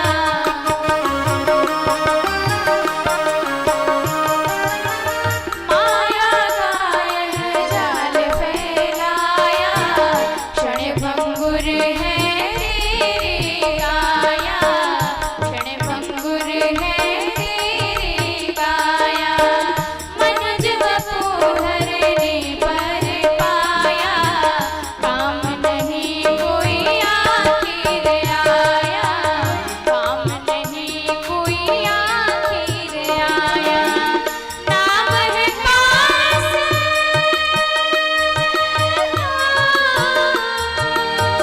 नाम है पास बनावे तुहे सोना। नाम है पास बनावे तुहे सोना। सोवे भाग्य जगाए रे।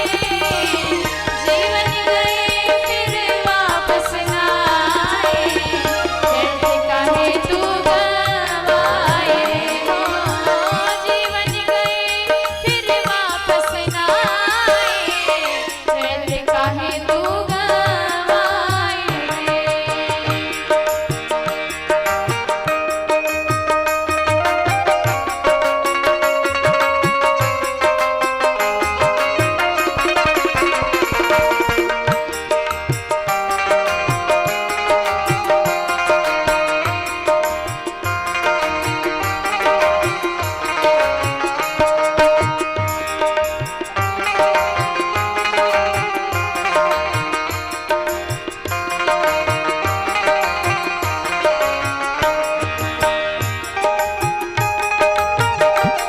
बोल भक्त वत्सल भगवान की जय हो।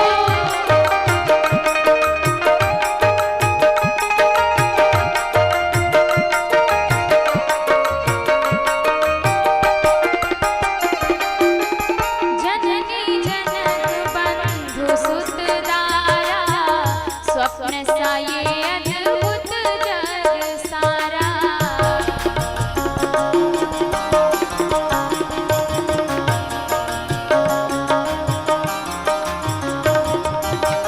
जननी जनक बंधु सुत दारा, स्वप्न सा ये अद्भुत जग सारा। खेल हरे संग फिर तू हारा, जन्म मरण फिर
दौलत भी खूब कमाया।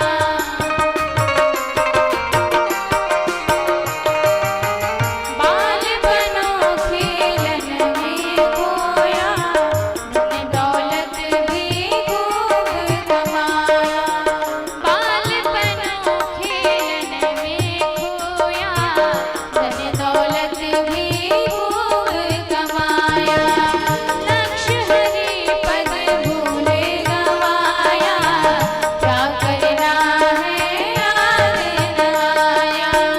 लक्ष्य हरि पद भूले गवाया, क्या करना है याद न आया। नाम हरि का तारनहारा, नाम हरि का तारनहारा, यम की त्रास छुड़ाए रे। जीवन गए फिर वापस न आए, व्यर्थ काहे तू गवाए रे। जीवन गए फिर वापस न आए, व्यर्थ काहे तू गवाए रे।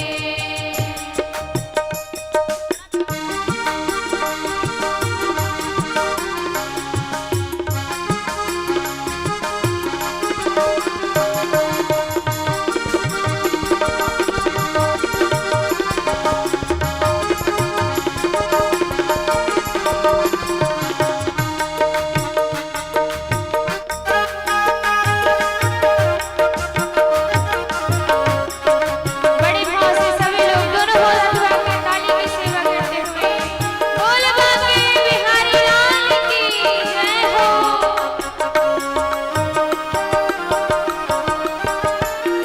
बिन रघुनाथ भजन के हो प्राणी, धरनी पर रहे आनी जानी।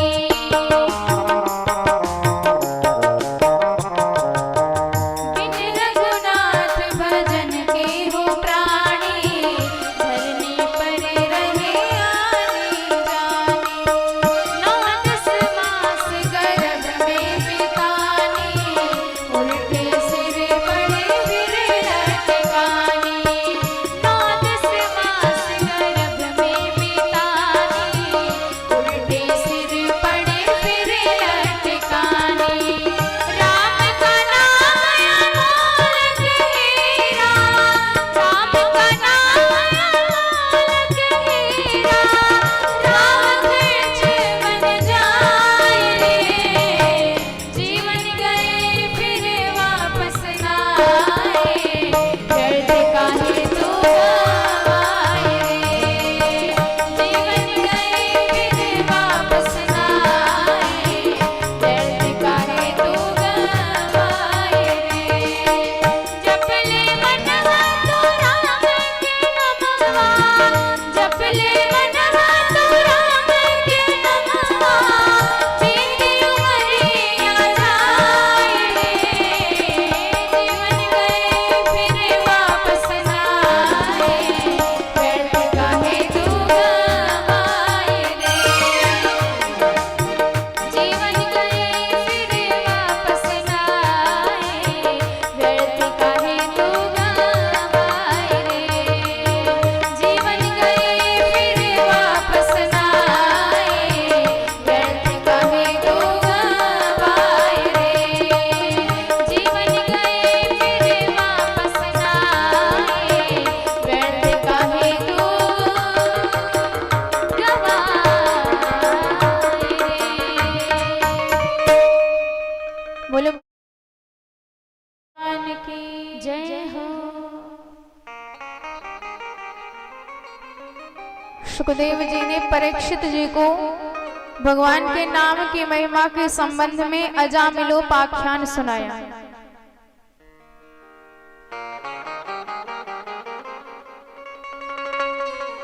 एक बार कान्यकुब्ज में अजामिल नाम का एक ब्राह्मण रहता था। कान्यकुब्जे द्विजांकर्षित दासीपते अजामिल नामना युग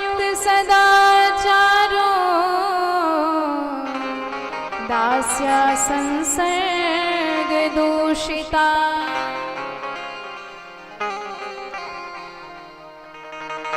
अजामिल वेद पाठी ब्राह्मण था, हर प्रकार के शुद्ध आचरण करता था, माता पिता की सेवा करता था, साध्वी पत्नी थी, आज्ञाकारी बच्चे थे। पर एक दिन जंगल में समिधा बीनने गया और वहां पर उल्टा सीधा दृश्य देख लिया तो बुद्धि खराब हो गई।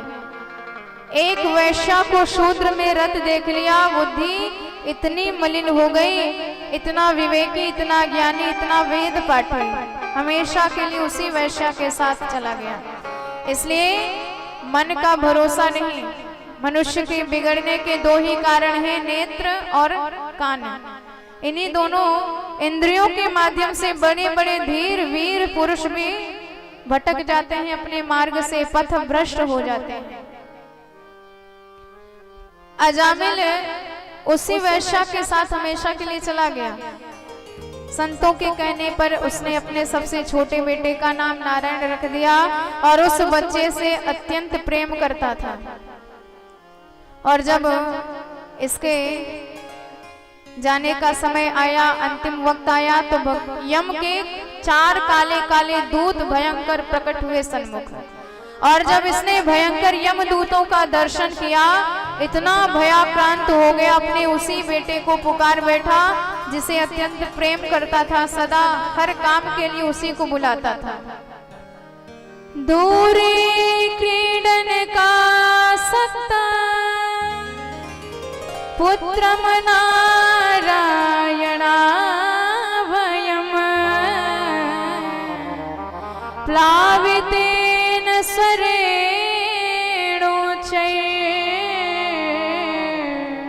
राजुहाव कुलेन्द्रियः। जैसे ही चिल्लाया, बेटा नारायण मेरी रक्षा करो, पुकारने की देर थी कि नारायण प्रभु के 4 सांवले दूत प्रकट हो गए। और जैसे ही यमदूतों ने भगवत दूतों का दर्शन किया तो कहने लगे, क्यों भाई तुम 4 चमकीले कहाँ से आए? प्रभु के दूतों ने कहा, अपनी बताओ, तुम काले काले दूत कहाँ से आए? यमदूतों ने कहा, हम यमराज के दूत हैं और पापियों को पकड़ने का काम करते हैं, ये पापी ऐसे ले जाने आए हैं। भगवान के दूतों ने कहा, अभी ये पापी रहा, जिसने अंत समय भगवान का नाम ले लिया, उससे बड़ा पुण्यात्मा कोई नहीं हो सकता है।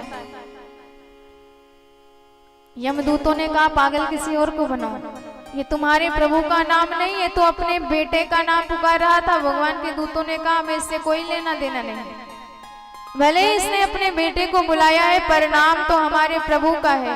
इसके बेटे का नाम आज से 2-4 साल पहले पड़ा होगा, पर हमारे प्रभु का नाम अनादिकाल से है और उनके नाम में यह छूट है, चाहे जिस भाव से आप नाम लो, श्रद्धा हो या ना हो, भाव हो या ना हो, नाम लिया है तो नाम तो अपना असर करके ही छोड़ेंगे। सांकेत्यम परिहासम वा स्तोवम हेलनमेव वा वैकुंठ नाम ग्रहण मशेषाघहरमत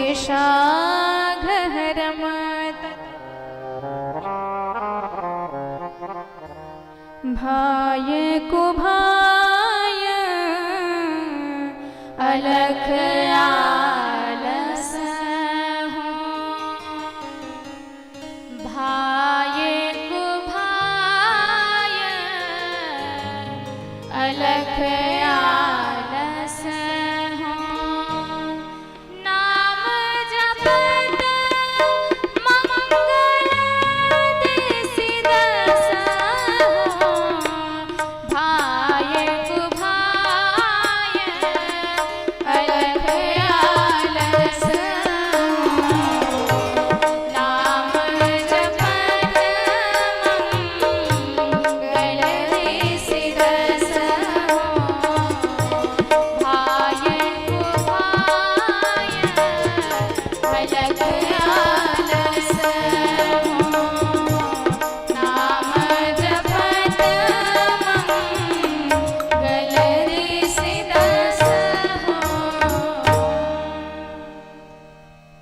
भगवान का नाम किसी ज्ञान की अपेक्षा नहीं रखती है। आपको ज्ञान हो या ना हो, आपने बिजली का तार छू लिया तो आपको भयंकर झटका लग के रहेगा। आपको ज्ञान हो या ना हो, आपने जहर खा लिया तो आपको मरना पड़ेगा। आपको ज्ञान हो या ना हो, आपने भगवान का नाम ले लिया तो तरना पड़ेगा। ये नाम का प्रताप है। यम के दूत नहीं माने तो उन्हें डांट करके मार करके भेज दिया। दोनों संवाद को अजामिल सुन रहा था। उसने सोचा धोखे से नाम लिया तो ये प्रताप हुआ, यदि सचमुच भाव से नाम लिया होता तो न जाने क्या से क्या हो जाता। अब की बार गया गंगा जी के तट पर विधिवत नाम व्रत ले लिया इसने। और उधर यमदूतों ने अपना दंड फेंक दिया यमराज के सन्मुख। महाराज आपके बाद, आज के बाद आपकी ऐसी नौकरी नहीं करनी। पूछ लिया क्या हुआ, कहने लगे आपके भेजे भय हम 4 लोग गए, वहां 4 लोग न जाने कहां से आए, हमें को पीट कर भेज दिए। गलती सिर्फ इतनी थी कि उसने नारायण कहा, वो उसके बेटे का नाम था और यही बात हम उसे बता दिए तो पीट दिया। यमराज ने सीधे मुख पे उंगली रखी कि दोबारा भूल कर भी ये नाम यहाँ ना लेना, नहीं तो सबको विदाई देनी पड़ेगी। यमदूतों ने कहा आखिर इस नाम की महिमा क्या है। यमराज कहते हैं मुझसे क्या पूछते हो, आप साक्षात नारायण प्रभु से जाके पूछो, वो भी नहीं बता पाएंगे। कहाँ लगी नाम बढ़ाई, राम न सकहि नाम गुण गाई, राम न सकहि नाम गुण गाई। कहाँ लगी नाम बढ़ाई, राम न सकहि नाम गुण गाई, राम न सकहि नाम गुण गाई। बोलो भक्त वत्सल भगवान की जय हो। यमदूतों ने कहा हमें इसके चक्कर में पड़ना ही नहीं है, क्या महिमा है क्या नहीं, आप सिर्फ ये बताओ पकड़े किसको। यमराज ने कहा जिनके जीवा से भगवान का नाम ना निकले, जिनके नेत्र भगवान को देखे नहीं, उनका दर्शन ना करें, जिनके कान भगवान की कथा ना सुने, जिनके हाथ भगवान की सेवा ना करें, ऐसे लोगों को पकड़ो, बाकी किसी को हाथ भी ना लगाना। जिह्वान भक्ति भगवत गुण नाम ध्येयम्, चेतश्च न स्मरति तच्चरणारविन्दम्, कृष्णाय नो नमते यच्छिरे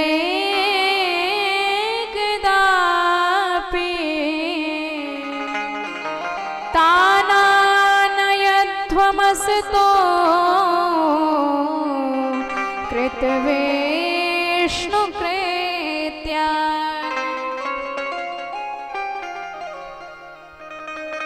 और सकृन् मनः कृष्ण पदारविन्दयो निवेशितम् तद्गुण रागयरिह नते यमं पाशभृतश्च तद्भवान् स्वप्नेऽपि पश्यन्ति हि चीर्ण निष्कृता।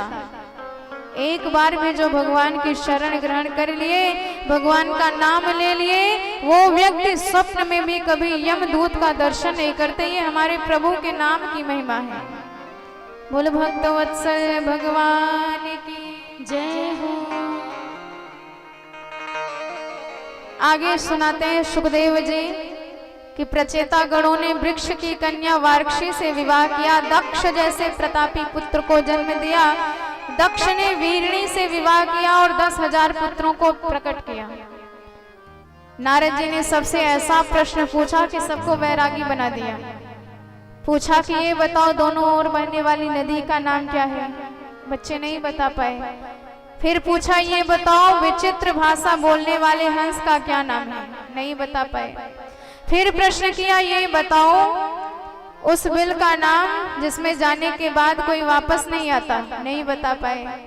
पुनः प्रश्न किया, ये बताओ पुंशली के पति का नाम क्या है? बच्चे नहीं बता पाए। नारद जी ने कहा पहले चेला बनो तब बताए।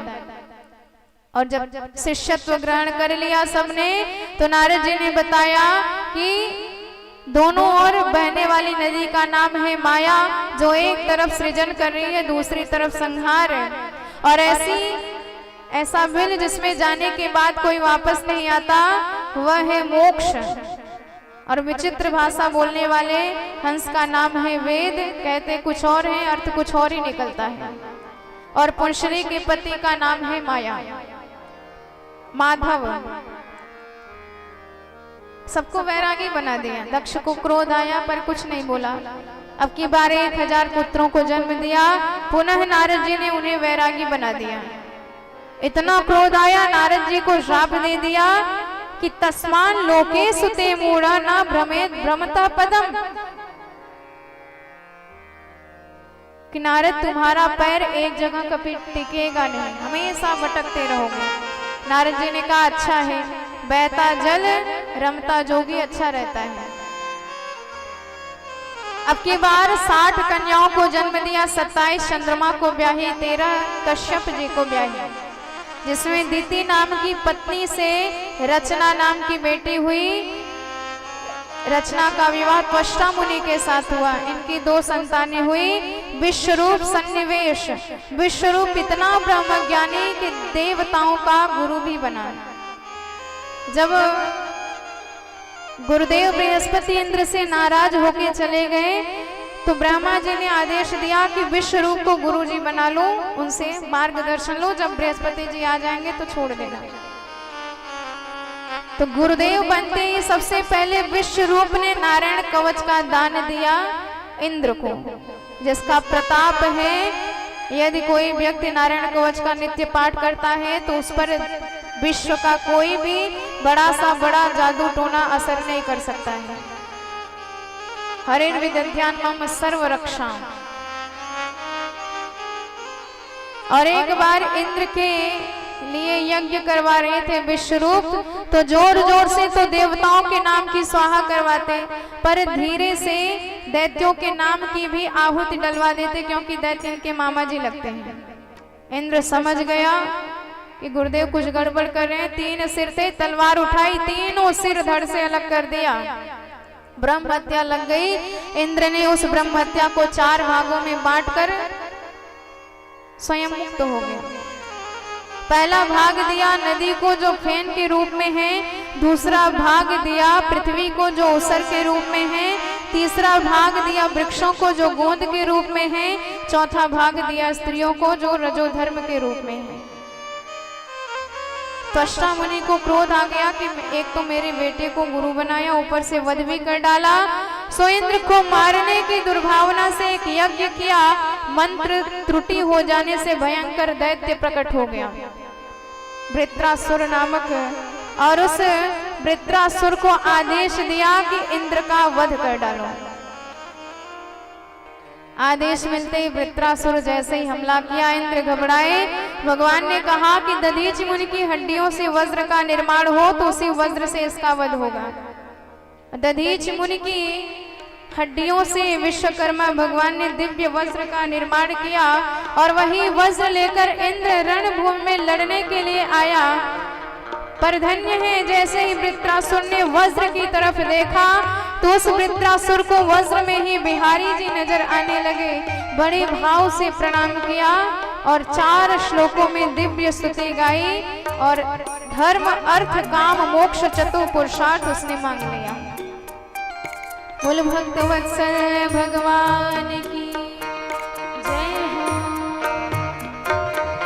अहं हरे तव पादैकमूलं दासानुदासं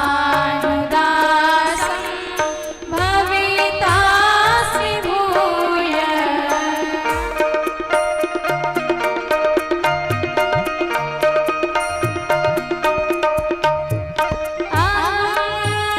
हरे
बोल भक्त वत्सल भगवान की जय। पहले श्लोक में धर्म मांगता है वृत्रासुर। उसने कहा कि मेरा सबसे बड़ा यही धर्म हो कि मैं आपके दासों का दास बन जाऊं, दासानुदास हो जाऊं। प्रभु मेरी औकात नहीं मैं आप तक पहुंच पाऊं, मैं आपका भक्त बन पाऊं, पर जो आपके भक्त बने हैं मैं केवल उन्हीं का दास बन जाऊं, इतनी योग्यता, इतना मेरा धर्म आप बना दीजिए। देखिए किसी को बिजली का झटका लगा हो, यदि उसे आप भी स्पर्श कर लेंगे तो आपको और जोरदार झटका लगेगा। तो जिसके जीवन में भगवत भक्ति उतर आई है, आप उससे जुड़ जाइए, वही भगवत भक्ति आपके जीवन में अपने आप बिना कुछ साधन के उतर जाएगी। और दूसरा अर्थ मांगता है, प्रभु मुझे ना सार्वभौम पद चाहिए, ना चक्रवर्ती पद चाहिए, ना ब्रह्मा का पद चाहिए, ना तो मैं पाताल का राज्य चाहता हूँ, ना स्वर्ग का अधिपति बनना चाहता हूँ। भगवान ने कहा तो चाहते क्या हो? बोला सरकार बस मैं आपके स्मृतियों के खजाने में डूबा रहूं, बस आपको याद करता रहूं, निरंतर स्मरण करता रहूं, यही मेरा सबसे बड़ा धन है।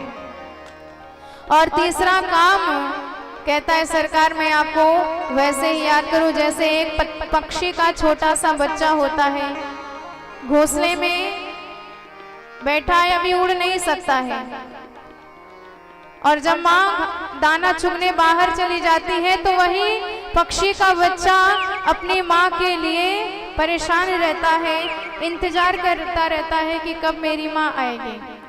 भगवान ने कहा कि यहाँ तो भय का भजन हो रहा है, बच्चे को डर लग रहा है, इसलिए माँ याद आ रही है। दूसरा उदाहरण दिया, संयम यथा वत्स पराग उदारता।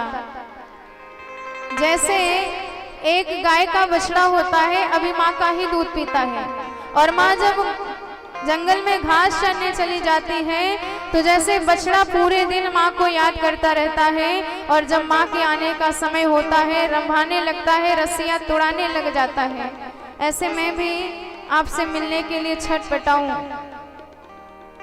प्रभु ने कहा यहाँ तो भूख का भजन हो रहा है, बच्चे को भूख लगी है, माँ आएगी दूध पिवाएगी, सारी तड़प मिट जाएगी। तीसरा उदाहरण दिया, कहने लगा जैसे एक पति को उसकी पत्नी याद करती रहती है, ठीक ऐसे ही मैं भी आपको याद करता रहूं। प्रियम प्रियैव व्युषितम विषण्णा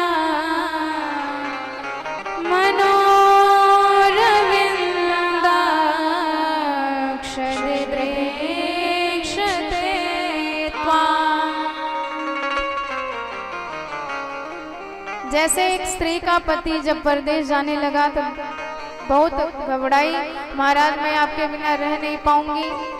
पतिदेव ने कहा कि देवी चिंता मत करो, 10 दिन में मैं वापस आ जाऊंगा। उसने कहा कि 10 दिन कितने होते हैं, वह जरा भी पढ़ी लिखी नहीं थी। पतिदेव ने सोचा कि कैसे समझाया जाए, तो एक कोयले से दीवार पर 10 रेखाएं खींच दी और कहा कि देवी उठते ही एक रेखा मिटा दीजिएगा, जिस दिन सारी रेखाएं मिट जाएंगी हम आपको मिल जाएंगे। अब पत्नी रोज सुबह उठती एक एक रेखा मिटा देती, मन में बड़ा खुश हो जाती कि आज इतनी रेखाएं कम हो गई। और जिस दिन 2 रेखाएं बची, अब तो मन में इतना उत्साह, इतना आनंद किसी से कह नहीं पा रही है। और जिस दिन पूरी रेखाएं मिट गई, अब तो इतना उत्साह मन में है, इतनी उमंग है पतिदेव के दर्शनों की कि जरा सी आहट होती है, दरवाजे की तरफ भागती है, कहीं आ तो नहीं गए। तो ठीक ऐसे ही मैं भी आपसे मिलने के लिए हमेशा उत्साह में रहूं, हमेशा आपको याद करता रहूं, आपके लिए तड़पता रहूं, आपके लिए छटपटाता रहूं। भगवान ने कहा ये तो परम पावन विशुद्ध भाव है, यदि ऐसा भाव तुम्हारे जीवन में उतर जाए तो कल्याण हो जाएगा। और चौथा वरदान मांगा कि मोक्ष क्या चाहिए। ममोत्तम श्लोक जने सुसंख्ये संसार चक्रे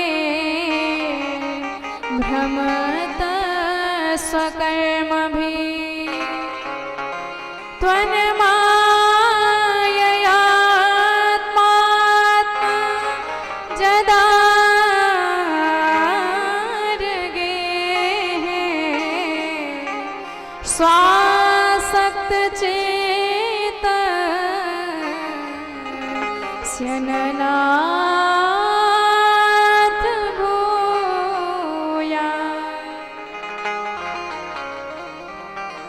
वृत्रासुर ने कहा कि मेरा मोक्ष केवल इतना ही है कि मैं चाहे जितने जन्म लूं कर्मवश, पर जब भी जन्म लूं तो केवल आपके भक्तों के घर में जन्म लूं। आपके भक्तों का मुझे संग मिलना चाहिए, चाहे और कुछ मिले या ना मिले, पर आपके भक्तों का संग अवश्य मिले, यही मेरा सबसे बड़ा मोक्ष है। बोल भक्तवत्सल भगवान की जय हो। इंद्र प्रसन्न हो गया, पर दूसरी तरफ वृत्रासुर का आसुरी भाव जाग गया। सावधान हो पाते इंद्र उससे पहले ही इंद्र का नाश्ता कर गया। 1 साल बाद इंद्र पेट फाड़ते फाड़ते वज्र से तत्पश्चात बाहर निकले और सप्तम स्कंद में सुखदेव जी से प्रश्न करते हैं, परीक्षित महाराज के गुरुदेव ये बताइए, आप कह रहे हैं भगवान समदर्शी हैं और जितनी लीलाएं आपने हमें सुनाई, भगवान केवल दैत्यों का वध करते हैं और अपने भक्तों की रक्षा करते हैं। यदि समदर्शी हैं तो क्या ये दैत्य उनकी सृष्टि में नहीं आते हैं? दैत्य भी तो उनकी संतान हुए। सुखदेव जी ने कहा कि परीक्षित, भगवान ने छूट दे रखी है, चाहे जो संबंध बना लो, पर कुछ ना कुछ रिश्ता, कुछ ना कुछ संबंध भगवान से अवश्य रहना चाहिए। एक बार दैत्यों ने कहा कि सरकार, आप यदि इस धरती पे आते हो तो केवल हमारी वजह से। भगवान ने कहा क्या मतलब? दैत्यों ने कहा सरकार, यदि हम रावण बन के आतंकवाद ना मचाते तो आप राम जी बन के क्यों आते? यदि हम कंस बन के अत्याचार ना करते तो आप कृष्ण कन्हैया बन के क्यों आते? प्रभु ने कहा बात तो सही है। तो दैत्यों ने कहा कुछ फायदा हमें भी मिलना चाहिए। भगवान ने कहा क्या चाहते हो? दैत्यों ने कहा हमें भी मोक्ष दो। प्रभु ने कहा हमारा नाम जपो, भजन करो तो मोक्ष दे दे। दैत्यों ने कहा सरकार, यदि हम माला लेके जपने ही बैठ जाएं तो हम दुष्ट किस काम के? भजन नहीं करते इसीलिए तो दुष्ट कहे जाते हैं। होई भजन नहीं तामस देहा, मन क्रम वचन मंत्र दृढ़ एहा। भगवान ने कहा कुछ तो कर सकते हो। दैत्यों ने कहा आपसे दुश्मनी कर सकते हैं, आपको गाली दे सकते हैं। प्रभु ने कहा ठीक है, तुम्हें हमसे दुश्मनी करनी है तो करो, हमें गाली देनी है तो दो, पर यदि हमसे संबंध बनेगा, कुछ संबंध तुम्हारा रहेगा, तो उसी संबंध को स्वीकार करके हम तुम्हारा उद्धार कर देंगे। मंदिर बनाओ, धर्मशाला बनाओ, इतनी कहा हस्ती मजदूर की। थोड़े से भजन में ध्यान तो टिकता नहीं, साधना उपासना तो बात बड़े दूर की। पर बिंदु कवि एक ही सुखद उपाय मिला, शायद फलेगी इसी से कामना इस क्रूर की। करूंगा क्रूर तो किसी दिन अदालत में, जाकर के देख लूंगा सूरत हुजूर की। दैत्य कहते हैं कि प्रभु कब मिलेंगे कोई भरोसा नहीं, लेकिन यदि हम भगवान से दुश्मनी करते रहें, अत्याचार करते रहें, तो एक दिन उस अत्याचार पर अंकुश लगाने भगवान अवश्य आएंगे, तब तो हमारा उद्धार हो के रहेगा। अब सुखदेव जी सुनाते हैं, कहते हैं कि अब तुम्हें वही कथा सुनाएंगे जिसमें भगवान ने दैत्यों पर भी अपनी कृपा बरसाई है। जब हिरण्यकश्यप भगवान नारायण से द्वेष करके तपस्या करने गया, ब्रह्मा जी को प्रसन्न किया, ब्रह्मा जी से आशीर्वाद मांगा कि मुझे अमर बना दो। देखिए सारे दैत्य पहला वरदान यही मांगते हैं कि अमर बना दो, लेकिन मिलता किसी को नहीं। ब्रह्मा जी ने कहा बेटा अमर खुद नहीं हम हैं, तो तुम्हें कहां से बना दे, दूसरा कुछ मांगो। अब तो उसने वरदानों की झड़ी लगा दी। महाराज वरदान दो, ना ऊपर मरू, ना नीचे मरू, ना दिन में मरू, ना रात में मरू, ना अस्त्र से मरू, ना शस्त्र से मरू, ना मनुष्य से मरू, ना जानवर से मरू, आपकी बनाई सृष्टि में किसी से ना मरू, 12 महीने में किसी महीने में ना मरू। ब्रह्मा जी ने हाथ जोड़ लिए कि बेटा तेरे जैसा मांगने वाला तो पहली बार मिला है। ताते में दुर्लभ पुंसा,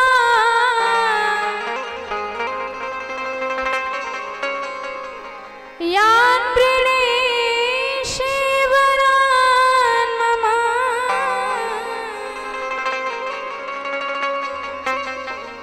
तथापि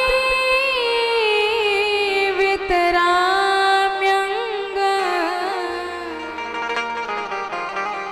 वरान्यदापि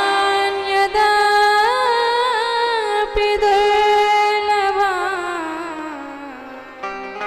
वरान्यदापि दुर्लभा। ब्रह्मा जी ने आशीर्वाद दे दिया और हिरण्यकश्यप को लगा कि अब तो हम अजय हो ही गए, अमर हो ही गए। सारे स्वर्ग पर आधिपत्य कर लिया, इंद्र से झाड़ू लगवाया, वरुण से जल भरवाया। सारे देवता घबराए, भगवान की शरण में गए। भगवान ने आशीर्वाद दिया, मां भैष्ट विबुधा श्रेष्ठा सर्वेशाम भद्रमस्तुआ, सबका कल्याण करेंगे। और हिरण्यकश्यप के 4 बेटा आहलाद, अनुलाद, संलाद और प्रहलाद। और प्रहलाद पर बचपन से ही भगवान के प्रेम का रंग, भगवान की भक्ति का रंग चढ़ा हुआ था। 9 ग्रह यदि भारी पड़ जाए तो विद्वान ब्राह्मण से आप शांति करवा सकते हैं, पर ये 10वां ग्रह यदि भारी पड़ जाए, लग जाए, तो फिर बड़े बड़े विद्वान भी कुछ नहीं कर सकते हैं। कृष्ण ग्रह ग्रहीत आत्मा न वेद जगदीदृशम, क्वचिद् रुदति वैकुंठा चिंताश बल चेतना, क्वचिद् सन्ति तच्चिंता अलादम उद्गायति क्वचित्। और प्रहलाद जी पे भगवान की भक्ति का ऐसा रंग चढ़ा कि दिन रात भगवान का ही भजन करते रहते हैं, भगवान का ही नाम जप करते रहते हैं। भक्तों की दशा दुनिया से निराली अलग ही होती है। कभी भक्त रोने लग जाता है, कभी उच्च स्वर में गाने लग जाता है, कभी मत वाला होकर नृत्य करने लग जाता है। दुनिया उसे पागल ही समझती है, पर उसके नैनों से जो अश्रु निकलते हैं वो अश्रु कोई साधारण नहीं, साक्षात भगवान का प्रेम ही अश्रु बिंदु बनकर नेत्रों से प्रवाहित होता है। जिसे एक बार जीवन में प्रभु का प्यार मिलता है, उसे बस आंसुओं के हार का उपहार मिलता है। न पूछो दिल की इस बेकली का हाल मत पूछो, न तन से प्राण जाते हैं न प्राणाधार मिलता है। भला किसको दिखाए दर्द की बढ़ती हुई मंजिल, न कोई वैद्य मिलता है न कुछ उपचार मिलता है। दूर रह के भी न जाने क्या क्या बातें होती हैं हृदय के तार से, जब उस हृदय का तार मिलता है और जहाँ कुछ छल छलाता अश्रु दिखलाई पड़ता है, उसी मानस में हमें वह सांवरा सरकार मिलता है। दृगबिंदु ये कहते हैं कि घनश्याम है दिल में, नैनों से प्रेम जल की वर्षा तभी तो होगी, घन बन के जब हृदय में घनश्याम आप होंगे। तो भक्तों के नैनों से बहता हुआ अश्रु साक्षात भगवान का ही प्रेम होता है। प्रहलाद जी पढ़ने के लिए गए हिरण्यकश्यप दानव विश्वविद्यालय में, जहाँ राजनीतियां ही नित्य पढ़ाई जाती हैं। ये पढ़ भी लेते हैं, पिताजी को सुना भी देते हैं, पर हृदयंगम कुछ नहीं करते हैं। एक दिन पिताजी ने बुलाया, गोद में बिठाकर प्रश्न किया, बेटा बताओ तुमने अपने गुरुदेव से कौन सी बढ़िया बातें सीखी हैं? एकदा सुरराट अंक आरोप्य पांडव प्रपच्छ वत्स्यताम कुत्र मन्यते साधु यद भवान। प्रहलाद जी ने कहा कि पिताजी हमने अपने गुरुदेव से एक बहुत बढ़िया बात सीखी है।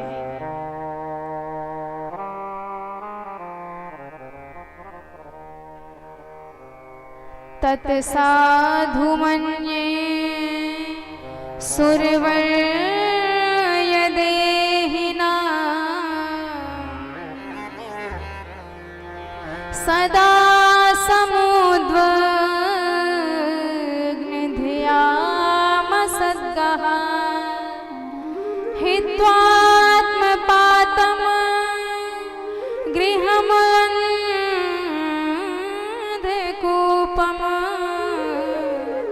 वनं गतो हरिम आश्रयेत। प्रहलाद जी कहते हैं पिताजी सबसे बढ़िया बात हमने यही सीखी है कि यह दुनिया अंधकुएं के समान है, एक बार गिर जाओगे तो बचने वाले नहीं हैं। इसलिए बुद्धिमानी इसी में है कि इस दुनिया से मन को हटाओ और सीधे भगवान के चरणों में चले जाओ। भगवान के चरणों में जाने के बाद सर्वत्र आनंद ही आनंद, सुख ही सुख आपको मिलेगा। जैसे ये बात सुनी हिरण्यकश्यप क्रोध में भर गया कि मेरा बेटा मेरी ही गोद में बैठकर मेरे ही दुश्मन के भजन की बात करता है, पर ये तो बालक है, वही सीख रहा है जो इसके गुरुदेव ने इसे सिखाया है। और जैसे गुरुदेव बुलाए गए, हिरण्यकश्यप ने क्रोध में भरकर पूछा कि पढ़ाते क्या हो आजकल मेरे पुत्र को। गुरुदेव ने कहा कि जो आपने कोर्स निर्धारित किया है वही पढ़ाई होती है, पर न जाने आपके बच्चे ने ये कहां से सीख लिया। हिरण्यकश्यप ने कहा दूसरा मौका देता हूं, यदि इस बार भी गड़बड़ी हुई तो प्राण नहीं बचेंगे आपके। गुरुदेव प्रहलाद जी को ले आए, फिर से समझाए, फिर से पढ़ाए लिखाए। पढ़ाने के बाद जब पुनः प्रहलाद जी पिताजी के पास आए, पिताजी ने पुनः वही प्रश्न किया। अब की बार 9 बातें बताई कि पिताजी अब तो हमने 9 बातें सीख ली हैं, और सुनाने लगे नवधा भक्ति। श्रवणम कीर्तनम विष्णुम स्मरणम पाद सेवनम अर्चनम वंदनम दास्यम सख्यम आत्मनिवेदनम इत पुंसार्पिता विष्णु भक्तेशेन वलक्षणा करोति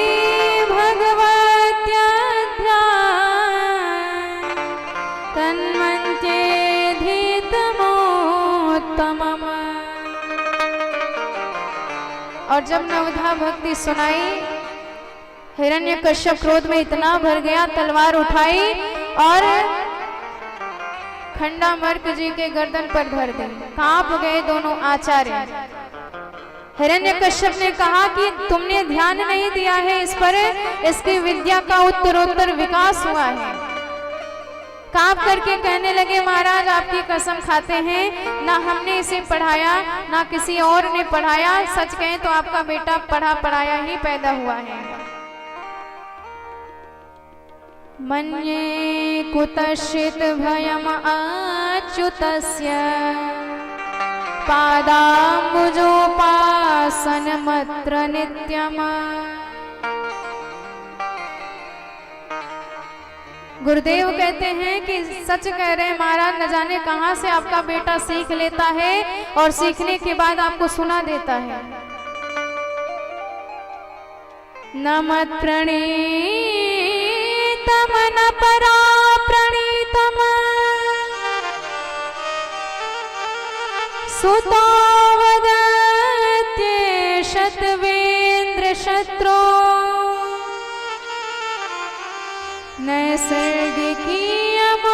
नैसर्गिकीयमतिरस्य राजन नियच्छमन्युः कददास्ममानः।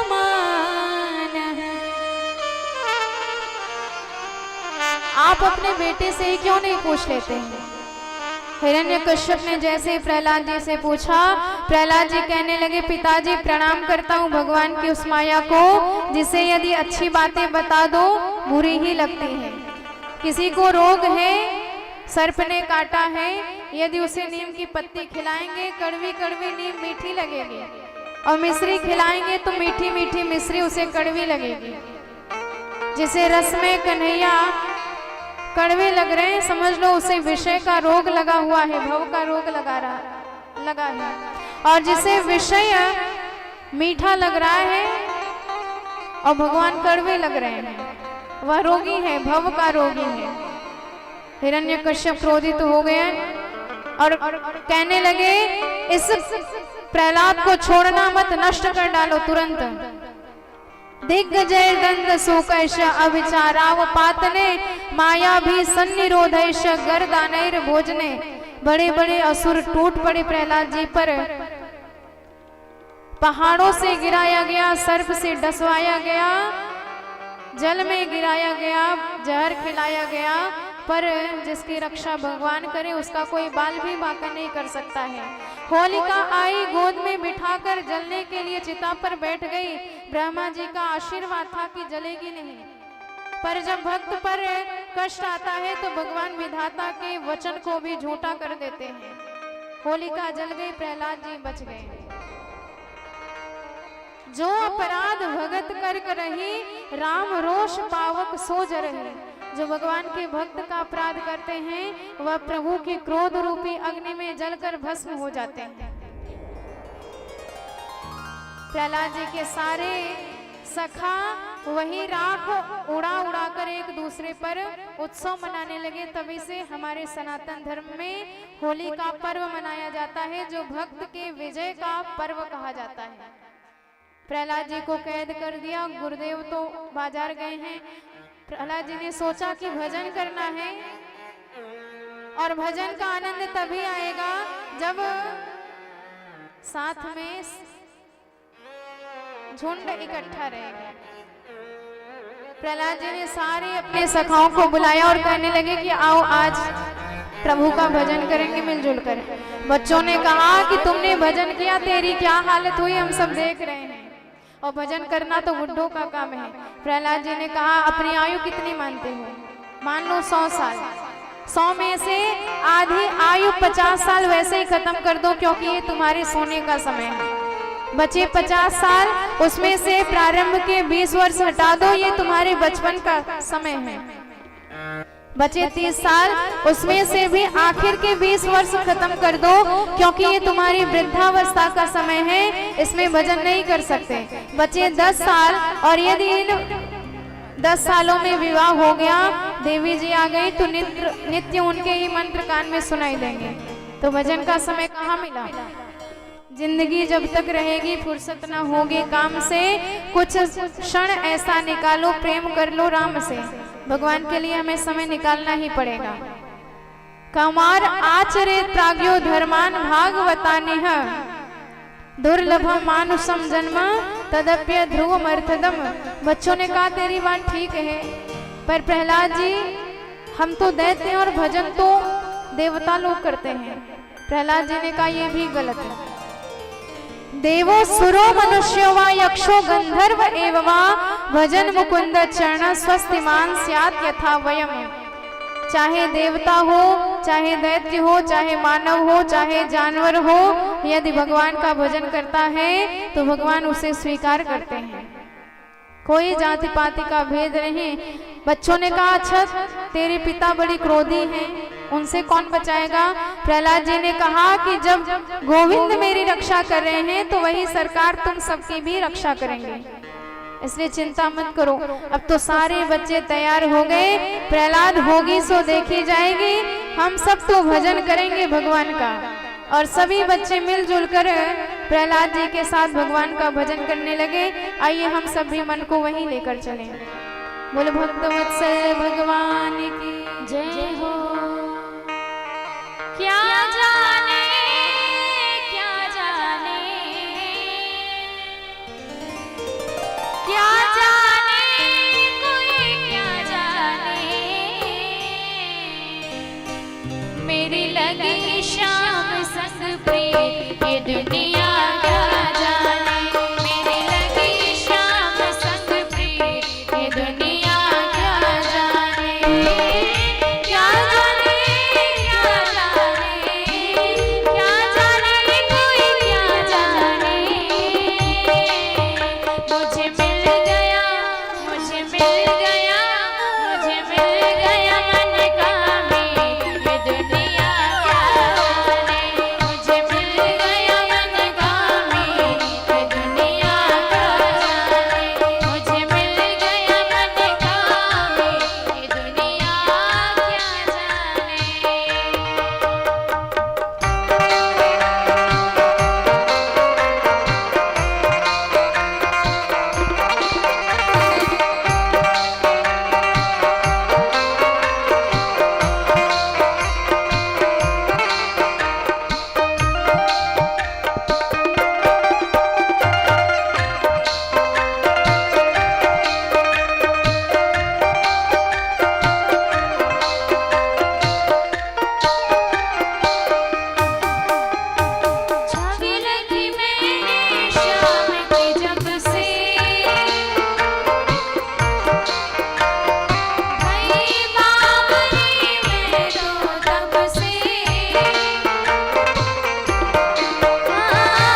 छोड़ी मैंने छोड़ी जग की रे, ये दुनिया क्या जाने। मैंने छोड़ी जग की रे, ये दुनिया क्या जाने।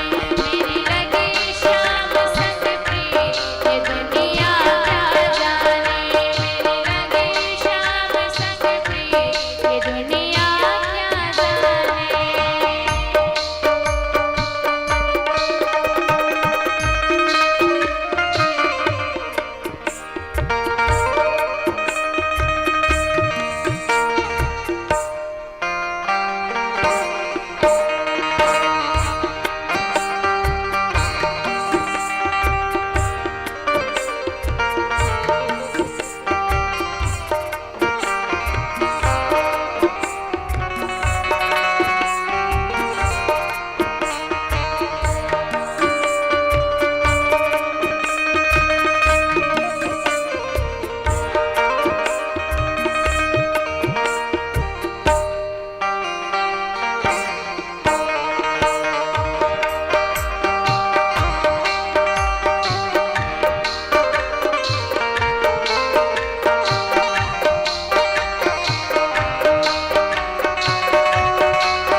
भूल गई कहीं आना जाना, जग सारा लागे बेगाना। भूल गई कहीं आना जाना, जग सारा लागे बेगाना। अब तो केवल गोविंद पाना, रूठ जाए तो उन्हें बनाना। फिर होगी प्यार की जीत, दुनिया क्या जाने। फिर होगी प्यार की जीत, दुनिया क्या जाने। क्या जाने कोई क्या जाने। मुझे मिल गया मुझे मिल गया मुझे मिल गया ननकामी, ये दुनिया क्या जाने। मेरी लगी श्याम संग प्रिय, ये दुनिया क्या जाने। मेरी लगी श्याम संग प्रिय, ये दुनिया क्या जाने। मेरी लगी श्याम संग प्रिय, ये दुनिया क्या जाने। मेरी लगी श्याम संग प्रिय, ये दुनिया क्या जाने। बोले भक्तवत्सल भगवान की जय हो। प्रहलाद जी अपने सखाओं के साथ झूम झूम के भगवान के भजन में मन को रमा रहे हैं। और जैसे ही गुरुदेव ने ये दृश्य देखा, दौड़ करके हिरण्यकश्यप को बताया कि महाराज अब भगवान की भक्ति का रोग पूरे दैत्य वंश में पड़ गया है। सारे बालक प्रहलाद जी के साथ भगवान का भजन कर रहे हैं। हिरण्यकश्यप क्रोध में भर गया कि अब इस प्रहलाद को छोड़ेंगे ही नहीं। तलवार लेके कांपता हुआ जैसे ही आया, इतनी जोर से हुंकार भरा कि सारा कीर्तन सन्नाटे में बदल गया। बच्चे जो ठुमका लगा रहे थे, एक हाथ कमर पे दूसरा हाथ सिर पे रखा था, उनकी हिम्मत नहीं हुई कि सीधे हो जाए।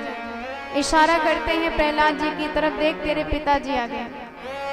प्रहलाद जी ने कहा चिंता मत करो, प्रभु रक्षा करेंगे। और जैसे ही प्रहलाद जी को हिरण्यकश्यप ने देखा तो गालियों की बौछार कर दिया। हे दुर्विनीत मंदात्म, कुल भेद कराधम, स्तब्धम मच्छ सनोद्धूतम नेशे त्वाद्य यमक्षयम। क्रुद्धस्य यस्य कंपन्ते त्रयो लोका सहेश्वरा, तस्य मेन भीत वन्मूढ़ः शासनम किम्बलोत्यगाः। अरे दुर्विनीत कुलभेदी नराधम, मेरे भय से त्रैलोक्य कांपता रहता है। और बता तुझे किसका बल मिल गया, जिसके बल से बलशाली होके तूने मुझ त्रैलोक विजयी को चुनौती देने का साहस किया है। प्रहलाद जी ने बड़े शांत भाव से उत्तर दिया कि पिताजी, मुझे जिनका बल प्राप्त है वह भगवान सारे बलशालियों को भी बल प्रदान करने वाले हैं। ना केवलम मे भवतश्च राजन्, ना केवलम मे भवतश्च राजन्, न केवलम मे भवतश्च राजन्, न केवलम मे भवतश्च राजन्,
बोल भक्तवत्सल भगवान की जय हो।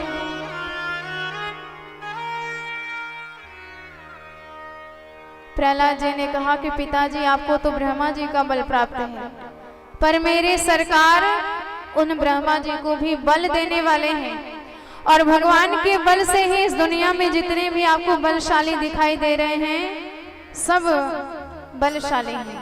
और भगवान यदि अपनी कृपा अपना बल छीन ले तो अग्नि में एक सामर्थ्य नहीं कि तिनके को जला सके, वायु में ताकत नहीं कि उसी तिनके को उड़ा सके।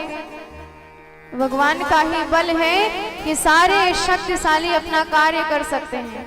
अरे जब परशुराम जी को भ्रम हुआ, बार बार लक्ष्मण जी पर क्रोध आ रहा है, मारना भी चाहते हैं, हाथ में फरसा भी है, पर उनका फरसा उठता ही नहीं, हाथ काम करना बंद कर देता है। लक्ष्मण जी ने कहा कि आपके हाथ पहचान गए पर आप नहीं पहचान पा रहे हैं। परशुराम जी ने अपना संदेह दूर करने के लिए भगवान राघवेंद्र सरकार को कहा कि आप यह नारायण प्रभु का धनुष लीजिए और इस पर प्रत्यंचा चढ़ाइए। राम रमापति कर धन लेहु, खेचो मिटई मोर संदेहु। पर आश्चर्य क्या हुआ, जब चाहते थे फरसा उठाना तो हाथ काम करना ही बंद कर देता था, पर आज चाह भी नहीं रहे हैं, लेकिन जैसे ही कहा कि यह धनुष आप ले लीजिए, उसी समय धनुष अपने आप चल करके भगवान के हाथों तक पहुंच गया। देत चाप आपो ही चली गयो, परशुराम मन विस्मय भयो। तो भगवान सबको शक्ति देने वाले हैं, पहचान गए परशुराम जी। यदि भगवान की कृपा हो जाए, चींटी को भी उठाकर ब्रह्मा का पद प्रदान कर सकते हैं, और यदि इनकी कृपा हट जाए, ब्रह्मा जी को भी उठाकर चींटी से भी गया गुजरा बना सकते हैं। प्रहलाद जी ने कहा, पिताजी आप अपने आप को त्रैलोक विजयी मानते हो, पर अपने क्रोध पर तो आपका नियंत्रण है ही नहीं, क्रोध के मारे शरीर आपका कांप रहा है। हिरण्यकश्यप और ज्यादा क्रोधित हो गया, कहने लगा, अच्छा बता हुआ तेरा भगवान कहाँ मिलेगा।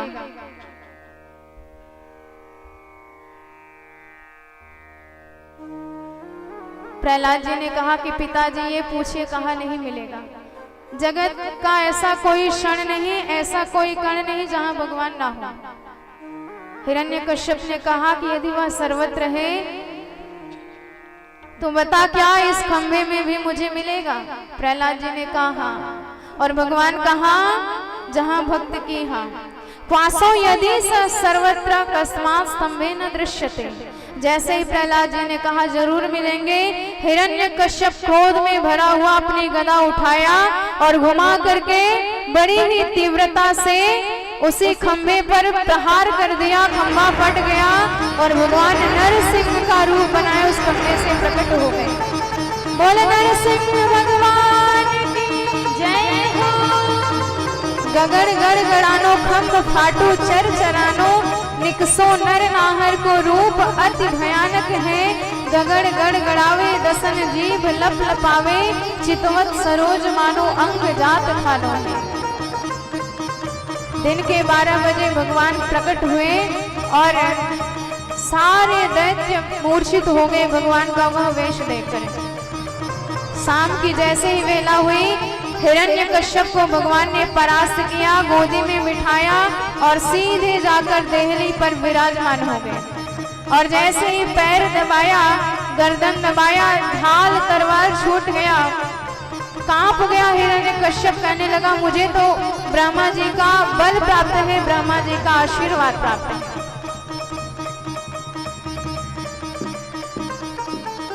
भगवान ने कहा कौन सा आशीर्वाद तुझे मिला है?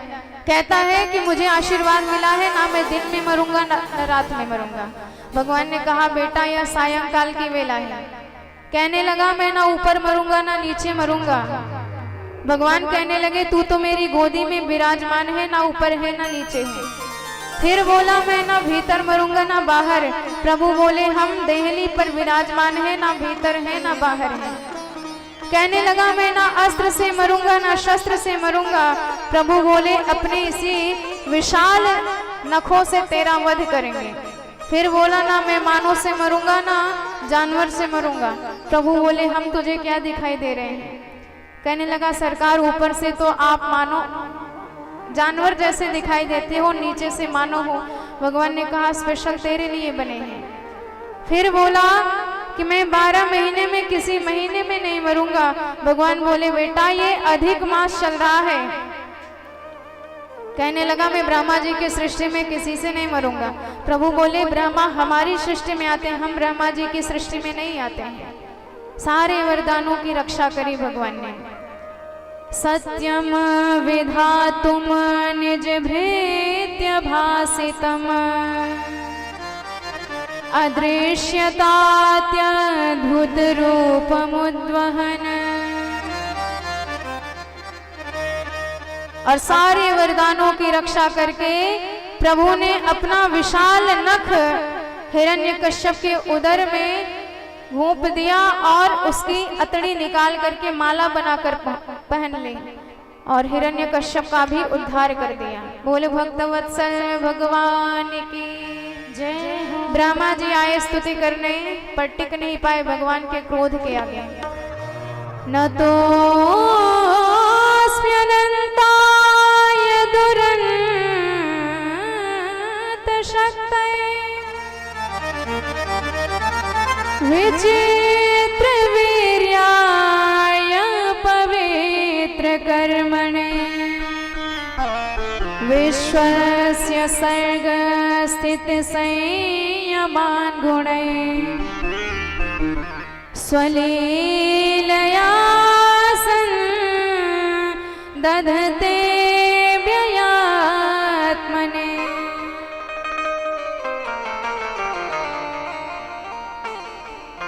भोलेनाथ आए पर वो भी टिक नहीं पाए। बड़े बड़े देवता आए पर प्रभु का इतना आवेश, इतना ज्यादा क्रोध कि सब वहां से भाग जा रहे हैं। लक्ष्मी जी को बुलाया गया। लक्ष्मी जी दिव्य श्रृंगार करके छम छम करती हुई सोने के थाली लेकर आई और नारायण प्रभु के चरण कमलों पर आरती घुमाई। और जैसे घुमाते घुमाते मुखमंडल पर आरती दिखाई, भगवान ने गला फाड़ के ऐसी जोरदार दहाड़ लगाई। लक्ष्मी मैया घबराई, थाली फेंक करके भागती हुई नजर आई। बोले लक्ष्मी मैया की जय हो। सारे देवता कांप गए कि अब किसे बुलाया जाए, कौन प्रभु का क्रोध शांत कर सकता है। प्रहलाद जी की तरफ देखा जो शांत भाव से भगवान की सारी लीला देख रहे थे, और इशारा मिलते ही सीधे प्रहलाद जी चल दिए, प्रभु के चरण कमलों पर गिर पड़े, और जहां भक्त का स्पर्श प्राप्त हुआ भगवान की भगवत कृपा जागृत हो गई। स्वपाद मूले पतितम तमर्भकम विलोक्य देवा कृपया परे प्लुतः उत्थाय तत्शीर्ष दधाकराम्बुजम् कालाहि वित्र तधिया कृता भयम्। प्रहलाद जी को उठाकर भगवान ने गोद में बिठा लिया, और आज प्रहलाद जी की उस सुकुमार गात्र को देखकर भगवान की इतनी करुणा प्रकट हो गई, नयनों से ऐसे अश्रु प्रवाहित होने लगे, भगवान जिह्वा से चाटने लगे भक्तराज प्रहलाद को, जैसे एक माँ गौ माता अपने बछड़े को प्रेम से विवश होकर चाटती है। जब बछड़े में मन लगा रहता है सारी दुनिया दूर दूर से भाग जाती है, पर गौ माता उसी मन लगे बछड़े पर इतना प्यार दिखाती है कि उसे अपने जीवा से चाटने लग जाती है, सारे मल चाट चाट के परम निर्मल पवित्र बना देती है। ऐसे भगवान भी भक्त वत्सल है, उसी वत्सला गौ की तरह भगवान भी अपने बच्चों पर कृपा करते हैं।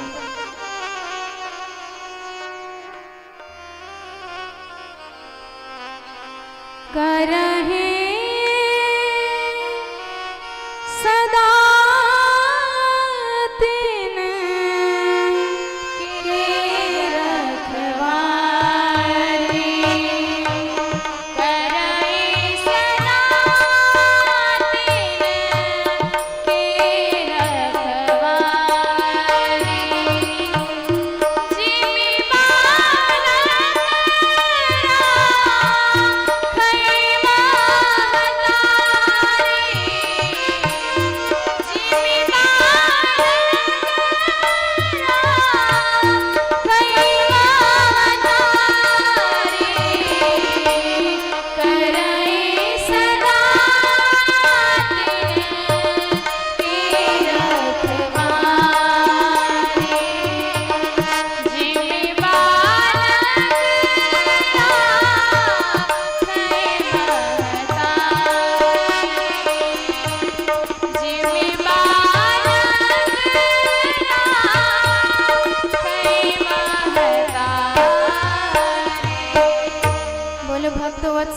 भगवान की जय हो। भगवान कहते हैं कि प्रहलाद मुझे क्षमा करना, मुझे आने में बड़ी देर हो गई और उस दुष्ट अत्याचारी ने तुझ पे इतने अत्याचार किए। सारे देवता हैरान हो गए कि भक्त को भगवान से माफी मांगते तो कई बार देखा है, पर धन्य है कि आज भगवान ही अपने भक्त से माफी मांग रहे हैं। प्रहलाद जी कहते हैं कि सरकार मुझ में कहाँ योग्यता है कि मैं आपको प्रसन्न कर पाऊंगा। बड़े बड़े ब्रह्मादिक देवता आए, वैदिक मंत्रों से धारा प्रवाह छंदों से आपकी स्तुति करते चले गए, पर आपके क्रोध में जरा भी न्यूनता नहीं आई। और मैंने क्या किया है, मुझ में क्या योग्यता है जो आप मुझ पर इतनी कृपा बरसा रहे हैं। ब्रह्मादयः मुनिगणा सुरगणा मुनयोथ सिद्धा सत्वैकतान मतयो वचसां प्रवाहे।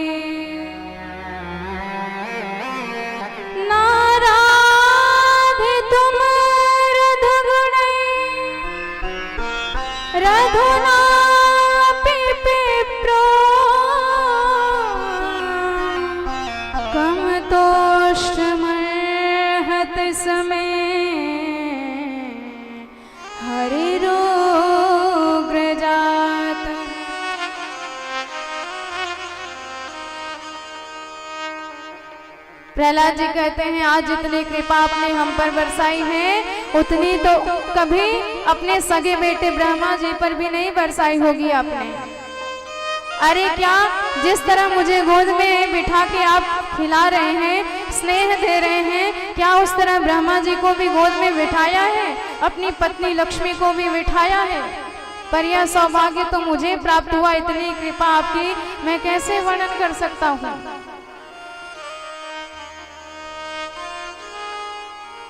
अंतिम में भगवान कहते हैं बेटा कुछ आशीर्वाद मांग। प्रहलाद जी कहते हैं प्रभु ये लेना देना भक्त और भगवान के बीच में कहां से आ गया, कुछ मिलेगा इस नाते आपसे प्रेम करूं तो यह प्रेम नहीं यह व्यवहार हो जाएगा, स्वार्थ हो जाएगा। प्रेम तो तब किया जाता है कुछ मिले या ना मिले, कोई कामना नहीं, निष्काम भाव से।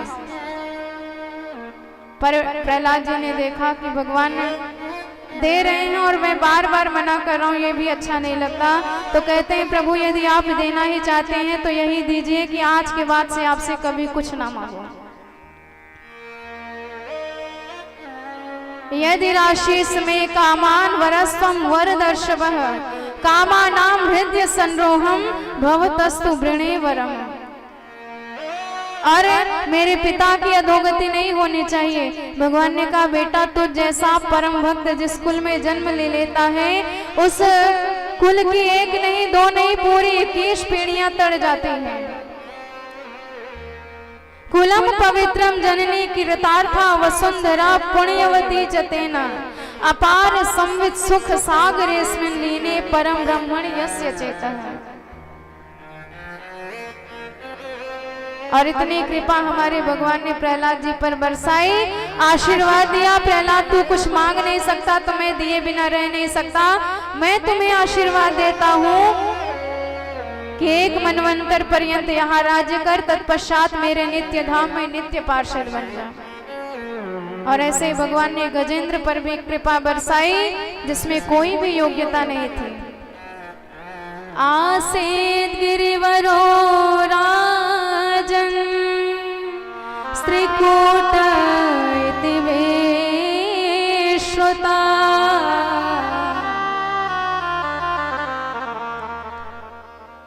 एक गजेंद्र त्रिकूट पर्वत पर निवास करता था।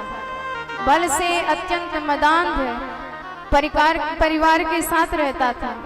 एक दिन सरोवर में स्नान करने गया तो एक मगरमच्छ ने पैर पकड़ लिया। पहले तो सोचा छोटा सा जीव है छुड़ा लेंगे, पर काफी प्रयास करने के बाद भी जब नहीं छुड़ा पाया तो फिर कहने लगा आप सभी मदद कर दो। पत्नियों ने कहा कि महाराज अब आपके लिए पूरा परिवार भूखा प्यासा तो नहीं मर सकता है। गजेंद्र के मन में वैराग्य उत्पन्न हो गया कि जिस परिवार को हम अपना समझते थे, आज जब मुझ पे विपत्ति आई, संकट में मैं आया, वही परिवार वाले कहते हैं कि आपके लिए कोई भूखा प्यासा तो नहीं मर सकता है। सुनकर मन में वैराग्य हो गया कि कौन किसकी पत्नी कौन किसका बेटा। क्व देहो भौतिको नात्मा क्वचात्मा प्रकृते परम कस्य के पतिपुत्राद्या मोहेव हि कारणम्। और अब भगवान से आशा जागी, भगवान को ही पुकार बैठा। ओम नमो भगवते तस्मै यत यत चिदात्मकम्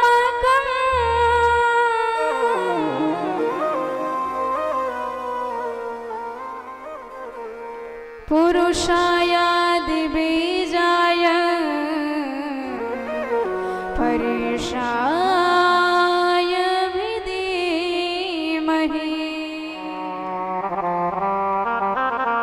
प्रीतम जान लियो मन माही, अपने सुख से ही जगवंध्यो को काऊ को नहीं। सुख में आन सबई मिल बैठत रहत चहु दिस घेरे, विपत्ति पड़ी सबही संग छाड़त को नहीं आवत नेरे, प्रीतम जान लियो मन माही। कहने लगा कि हे प्रभु, आज मैं आपको पुकारता हूँ, जिनका कोई नाम नहीं है, जिनका कोई आकार नहीं है, जिनका कोई रंग नहीं है, जिनका आदि अंत नहीं है, उसी भगवान को पुकारता हूँ जो सब भक्तों के कष्ट का हरण करने वाले हैं। नाम भी नहीं लिया भगवान का, और भगवान ने जब इतनी प्यारी स्तुति सुनी तो बिना नाम सुने हमारे करुणा निधान दौड़े आए। डूबती हुई सूंड से गजेंद्र ने एक कमल उखाड़ा और कमलाकांत के चरणों में चढ़ा दिया। एवं गजेंद्रम उपवर्णित निर्विशेषम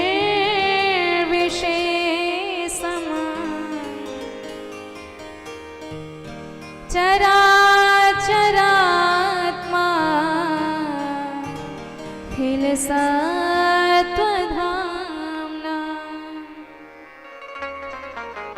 भगवान को पुकार बैठा और भगवान को देखा तब भगवान का नाम लेता है।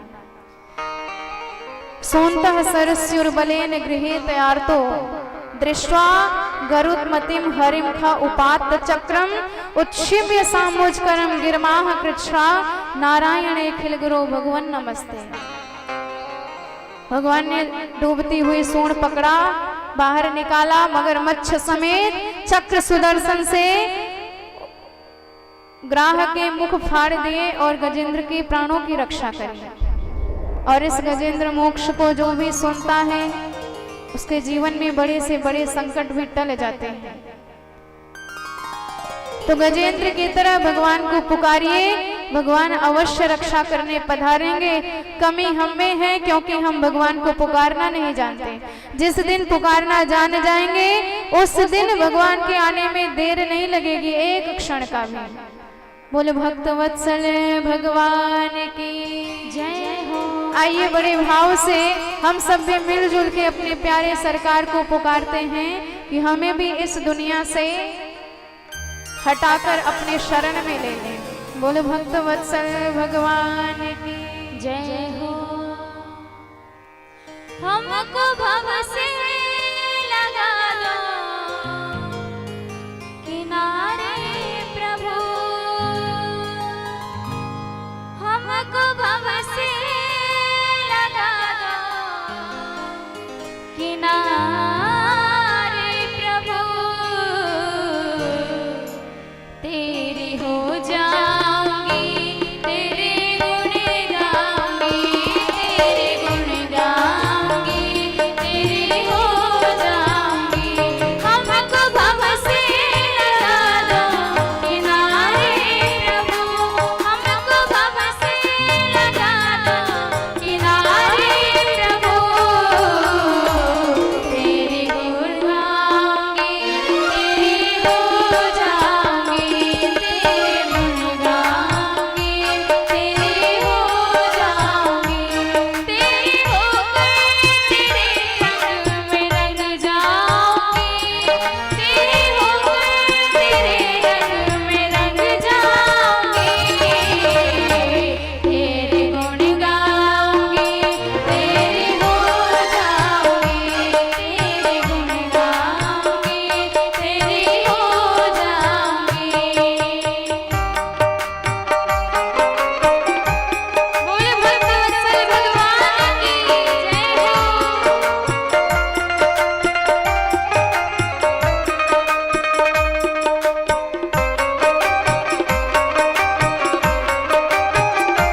बोल भक्त वत्सल भगवान की जय हो।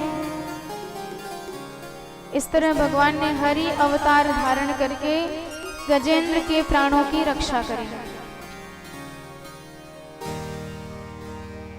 अब सुखदेव जी वर्णन करते हैं, सागर मंथन हुआ जिसमें 14 रत्न निकले और सबसे अंतिम रत्न अमृत निकला, जिसको लेकर देवताओं और दैत्यों में भयंकर युद्ध भी हुआ। और भगवान ने मोहिनी अवतार धारण करके वह अमृत देवताओं को पिलाया। पर जब सारे दैत्य मारे गए, शुक्राचार्य जी ने सबके प्राणों की रक्षा करी और बलि महाराज को ये बताया कि आप ब्राह्मणों की भक्ति स्वीकार करें, तब इन देवताओं को परास्त किया जा सकता है। और ब्राह्मण भक्ति से बलि का आधिपत्य स्वर्ग पर हो गया। सारे देवता दर दर भटकने लगे तो 12 पयोव्रत का उपदेश कश्यप जी ने अदिति जी को दिया। फाल्गुन श्यामले मासे द्वादशाहम पयोव्रतम। अदिति मैया ने व्रत किया और साक्षात भगवान वामन के अवतार में प्रकट हुए। बोल वामन भगवान की जय हो। तम वटुम वामनम दृष्ट्वा मोदमाना महर्षय कर्माणि कारयामासि पुरस्कृत्य प्रजापति। वामन भगवान का दर्शन करने बृहस्पति जी आए, उनके कान में गायत्री मंत्र फूंककर दीक्षा दी और कहा कि हमें आपसे गुरु दक्षिणा में त्रैलोक्य का राज्य चाहिए जो आजकल बलि के पास है। तो भगवान छोटे से खड़ाऊ पहने चटपट करते हुए बलि के पास गए और बलि ने देखा तो प्रणाम करके कहा कि महाराज आपको जो चाहिए सो हमसे मांग लीजिए। यदि यद वटो वांछसि तत् प्रतीक्ष में त्वामर्थिनम विप्रसुतान उतर गए गां कांचनम गुणवर्धाम मिष्टम तथान पेयमुत वा विप्रकन्याम। धन रुपए पैसे वस्त्र इत्यादि जो चाहिए सब आप ले जाइए, पर भगवान ने कहा कि हमें आपसे केवल 3 पग भूमि चाहिए। बलि ने फिर से कहा महाराज सोच समझ के मांगिए, पर भगवान ने कहा जो कह दिया सो कह दिया, देना हो तो दो नहीं तो चले। बलि ने जैसे ही संकल्प करने के लिए जल उठाया, शुक्राचार्य जी ने सोचा कि ये बालक देखने में तो छोटा सा है, पर बातें ऐसे कर रहा है कि बड़े बड़े इसके सामने फेल हो जाएं। तो दिव्य दृष्टि से जैसे ध्यान लगाया तो भगवान का सारा स्वरूप समझ में आ गया। शुक्राचार्य जी ने कहा कि बलि रुक जाओ, जानते हो ये कौन है? बलि ने कहा महाराज ये बामन है। गुरुदेव ने कहा ना ये बामन है ना ये तिरपन है, ये तो साक्षात भगवान ही तुम्हें छलने के लिए वामन बन के आए हैं। एष वैरोचने साक्षात् भगवान विष्णुरव्यय कश्यपादिते जातो देवानां कार्य साधकः। यदि तुमने इन्हें संकल्प किया तो तुम कुछ देने लायक बचोगे ही नहीं। पर बलि ने कहा कि महाराज इनसे झूठ कैसे बोले, ब्राह्मण को वचन दिया है। सो जैसे ही संकल्प किया भगवान ने कहा कि बलि अब हमारा नापना देखो। भगवान ने बलि के सम्मुख अपना विराट स्वरूप प्रकट कर दिया। बोल विराट भगवान की जय। भगवान ने एक चरण बढ़ाया, अतल वितल सुतल तलातल रसातल महातल पाताल सातों लोक नाप लिए, और एक चरण बढ़ाया तो भू भुआ स्व मह जन तप सत्य पूरा ब्रह्मांड 2 पग में ही नाप लिया। बलि को डांट कर कहा कि बलि बताइए तीसरा पग कहाँ रखे। बलि ने कहा कि महाराज ये बताइए कि धन बड़ा कि धनवान। भगवान ने कहा धनवान। बलि बोला कि सरकार अभी आपने हमारा धन नापा है, धनवान तो मैं अलग खड़ा हूँ और मुझे किसी भी बंधन से भय नहीं लगता। भय लगता है तो केवल असत्य वचन से कि मैंने एक ब्राह्मण को वचन दिया और मेरा वह वचन पूर्ण नहीं हो पाया। प्राण चले जाए लेकिन वचन नहीं जाना चाहिए। मिला हम निर्यात पदच्युत न पाशबन्धा भवतो विनिग्रह।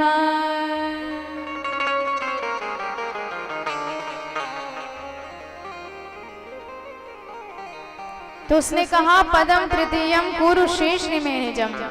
भगवान प्रसन्न हो गए, तीसरा चरण बलि के सिर पर रख दिया और उसने भी अपना बना लिया। बलि के जैसा किसी ने दान नहीं दिया, इसलिए बलिदान प्रसिद्ध हो गया। बलि ने वरदान मांगा कि सरकार मुझे आपकी यह छवि इतनी प्यारी लग रही है, मैं चाहता हूँ जब भी उठूं आपकी यही प्यारी छवि का दर्शन करूं।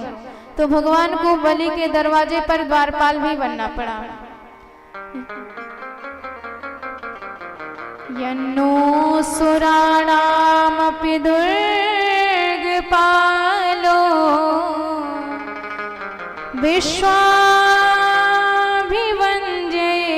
विश्वाभिवन्द्यैरपि वन्दिताङ्घ्रिः। इस प्रकार भगवान को द्वारपाल भी बनना पड़ा। बाद में लक्ष्मी जी आई और बलि के हाथ में राखी बांधकर भगवान को लेकर गए और एक कल्प में भगवान ने मत्स्य अवतार भी धारण किया। अब दशम स्कंध में प्रवेश करने से पूर्व नवम स्कंध, जिसमें 12 अध्यायों में राघवेंद्र सरकार का वर्णन किया गया है। सूर्यवंश के सबसे पहले राजा हुए महाराज इक्ष्वाकु और इन्हीं के वंश में महाराज अम्बरीश हुए जो परम भागवत थे, भगवान की अष्टयाम सेवा करते थे। सवै मनः कृष्ण पदारविन्दयो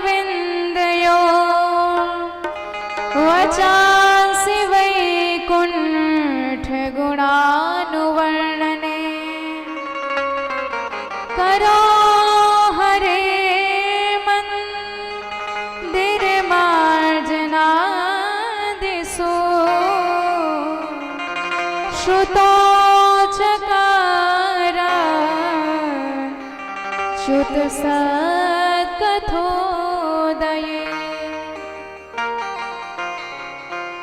अष्टयाम ठाकुर जी की सेवा, भगवान की मंदिर में अपने हाथ से पोछा लगाते, भगवान के भोग के लिए अपने हाथ से चक्की चलाते। एक दिन एकादशी का व्रत किया, पारण करने जा रहे थे, तब तक दुर्वासा ऋषि आ गए, सो उन्हें भी निमंत्रण दे दिया। दुर्वासा जी ने कहा अभी आते हैं, और उधर द्वादशी तिथि का अक्षय था, तो कहीं एकादशी व्रत भंग ना हो जाए। तो वशिष्ठ जी ने बताया कि आप भगवान के चरणोदक का पान कर लीजिए, व्रत भी रह जाएगा और संत का सम्मान भी बना रहेगा। सो जल पान कर लिया, पर जैसे ही पता चला दुर्वासा जी को क्रोधित होकर कृत्या प्रकट कर डाली। यो माम अतिथिमायाम तमातिथ्येन निमंत्र च अदत्वा भुक्त वास्तव्यम सद्यस्ते दर्शय फलम। और जैसे ही कृत्या दौड़ी, भगवान ने अपना सुदर्शन चक्र अम्बरीश जी की रखवाली में रखा था। सो सुदर्शन चक्र ने उस कृत्या को भस्म किया और दुर्वासा जी के पीछे पड़ गई। त्रैलोक में भागते रहे पर कहीं शरण ना मिले। नारायण प्रभु ने भी हाथ खड़े कर लिए, कहने लगे कि मैं भी अपने भक्तों के अधीन हूँ। अहम भक्त पराधीना यत् स्वतंत्र इव द्विज साधु विरगस्त हृदये भक्तैर्भक्त जनप्रियः। तो जिस भक्त का अपमान किया है, उसी भक्त की शरण में जाओ, तब तुम्हारी रक्षा होगी। 1 साल बाद दुर्वासा जी दौड़कर आए, अम्बरीश जी के चरण में गिर पड़े। तब भगवान की सुदर्शन चक्र की वंदना करके शांत किया अम्बरीशजी ने। यदि नो भगवान प्रीतः एक सर्वगुणाश्रया सर्वभूतात्म भावेन द्विजो भवति विज्वरः। और दुर्वासा जी ने कान पकड़ा कि अब खाई सो खाई, आगे खाई तो राम दुहाई। आज के बाद भक्तों का अपमान कभी ना करेंगे। और इन्हीं के वंश में महाराज भगीरथ हुए, जिन्होंने अपने तपस्या के प्रभाव से गंगा जी को धरती पर स्थापित किया। यद जल स्पर्श मात्रेण ब्रह्म दंड हता अपि सगरात्मजा दिवम जगमुह केवलम देव भस्म भी। जिनके जल के प्रभाव से सगर महाराज के 60,000 बेटा पावन हो गए। और इन्हीं के वंश में महाराज रघु हुए। रघु के बेटा अज के बेटा दशरथ जी, जिनके यहाँ चतुर्व्यूह रूप में साक्षात भगवान का अवतार हुआ। दशरथ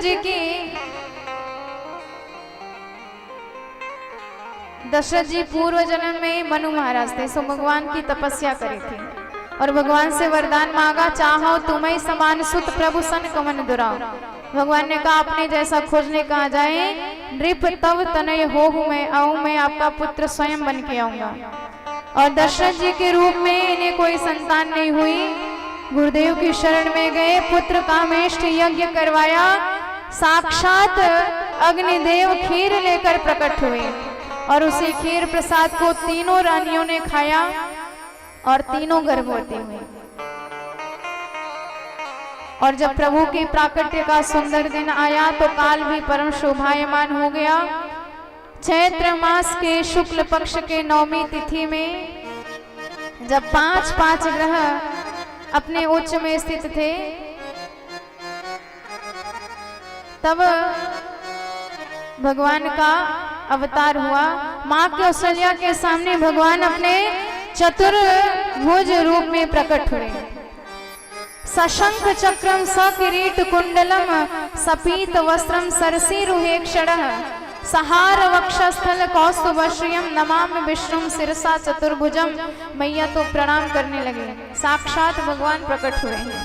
भये प्रकट कृपाला दीन दयाला कौशल्या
बोल भक्त वत्सल भगवान की जय हो।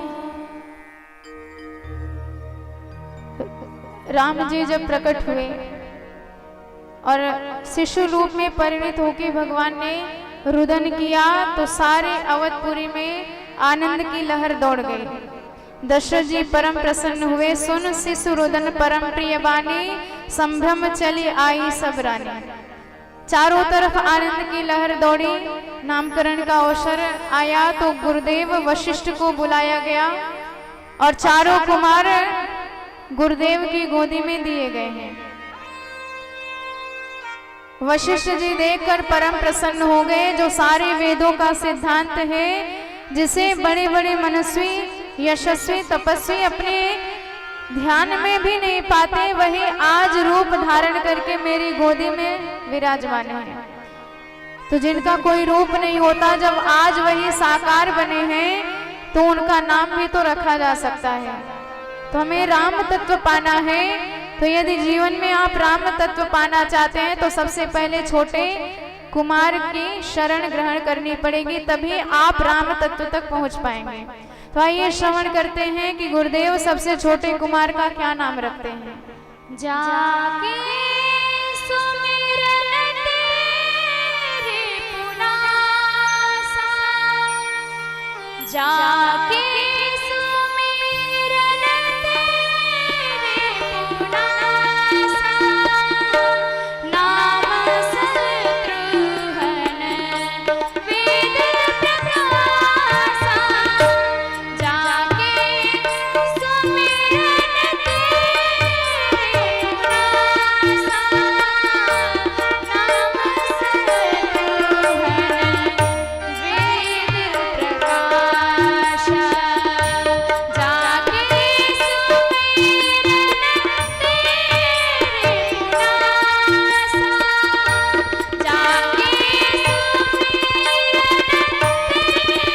पुनासा, जाके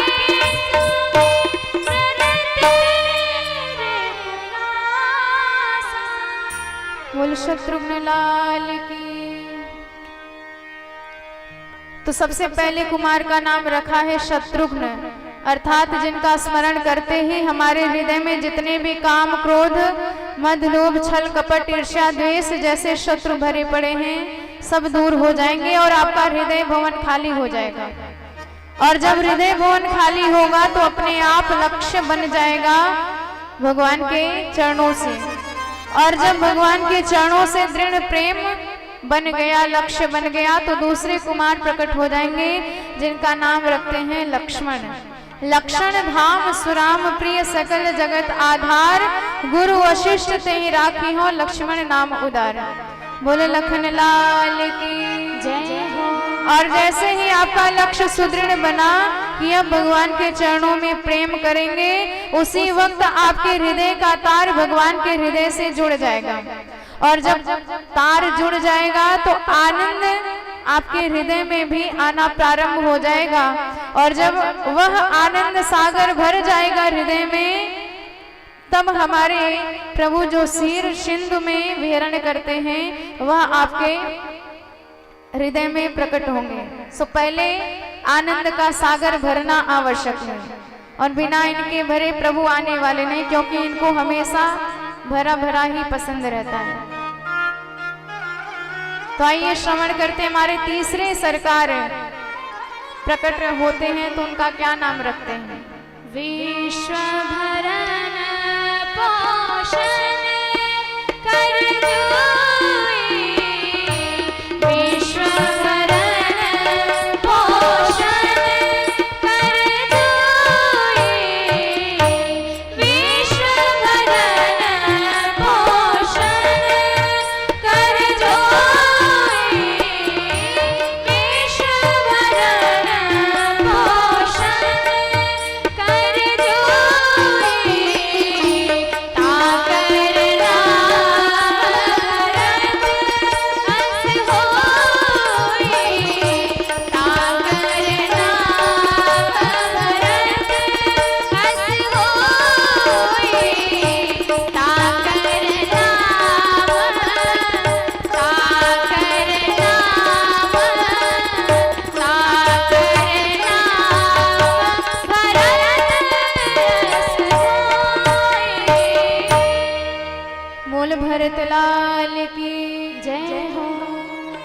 तो जब आनंद का सागर लहराने लग जाएगा तो बिना कहे सुने बिना बुलाए हमारे सरकार प्रकट हो जाते हैं, जिनके लिए हम सब इतना ध्यान करते हैं, इतना भजन करते हैं, इतना साधन करते हैं, इतनी उपासना करते हैं।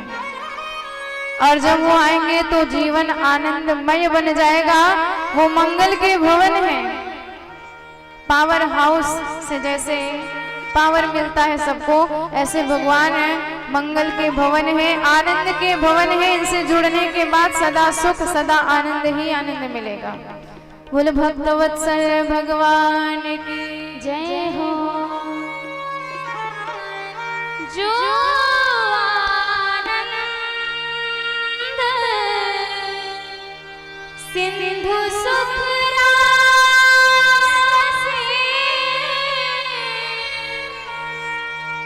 जो आनंद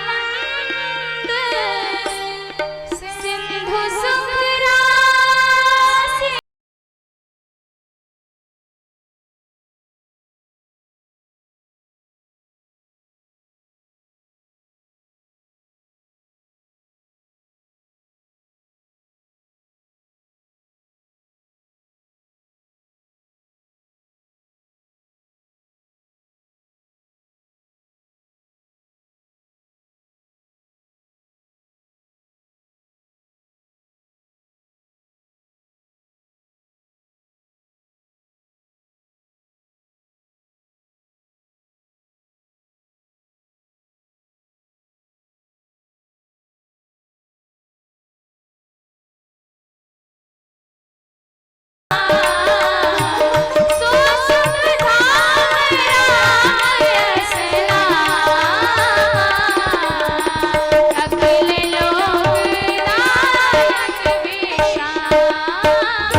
भगवान जय हो।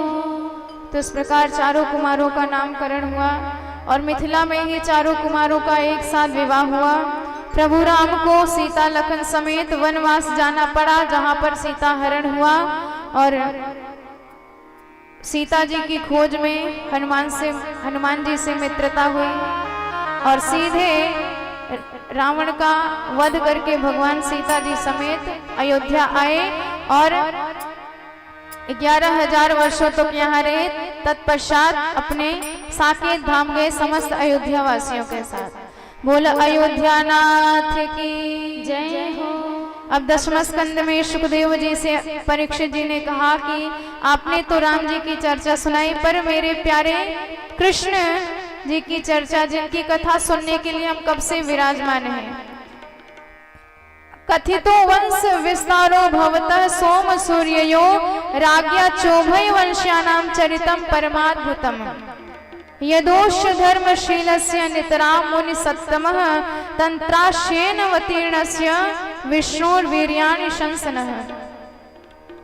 भगवान की कथा तो सारे भव रोगों की मीठी दवा है, जिसे सुनने के लिए हम कब से बैठे हैं और 4 दिन हो गए, मुझे भूख प्यास भी नहीं लग रही है।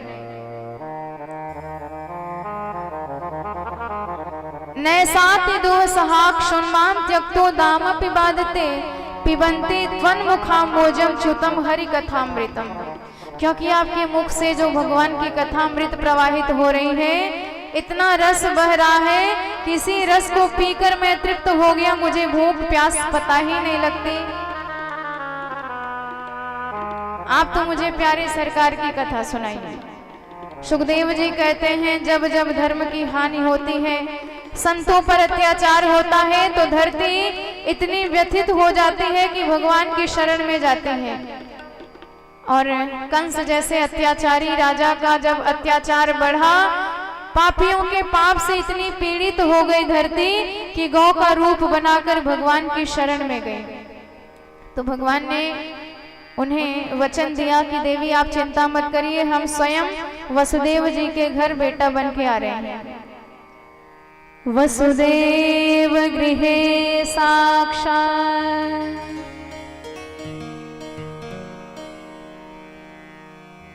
भगवान पुरुष परम जनिष्यते तत्प्रियार्थम हि संभवन्तु सुरस्त्रियः।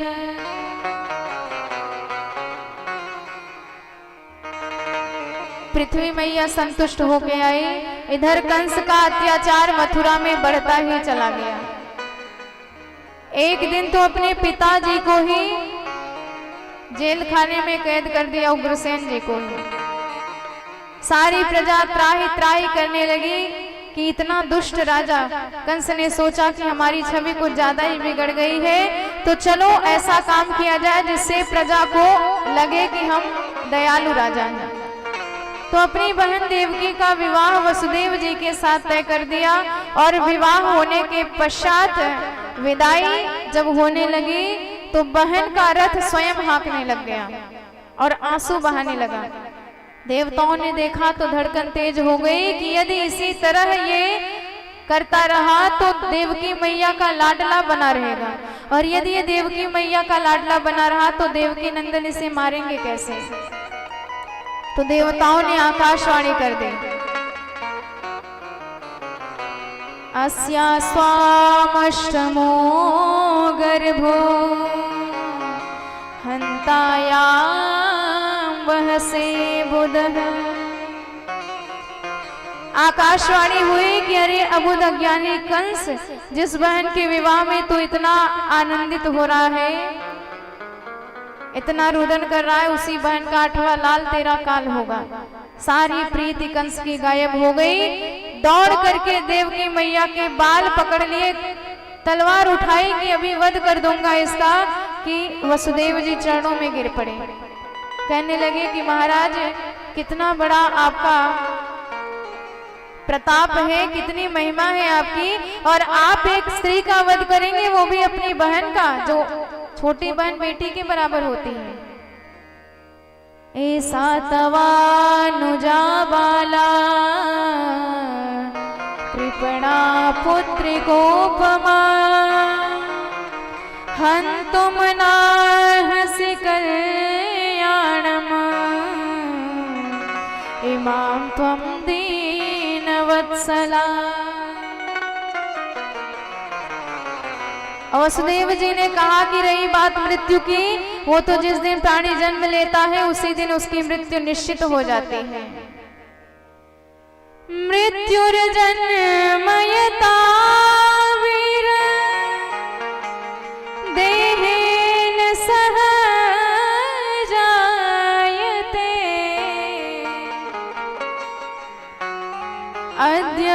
अद्यवादशता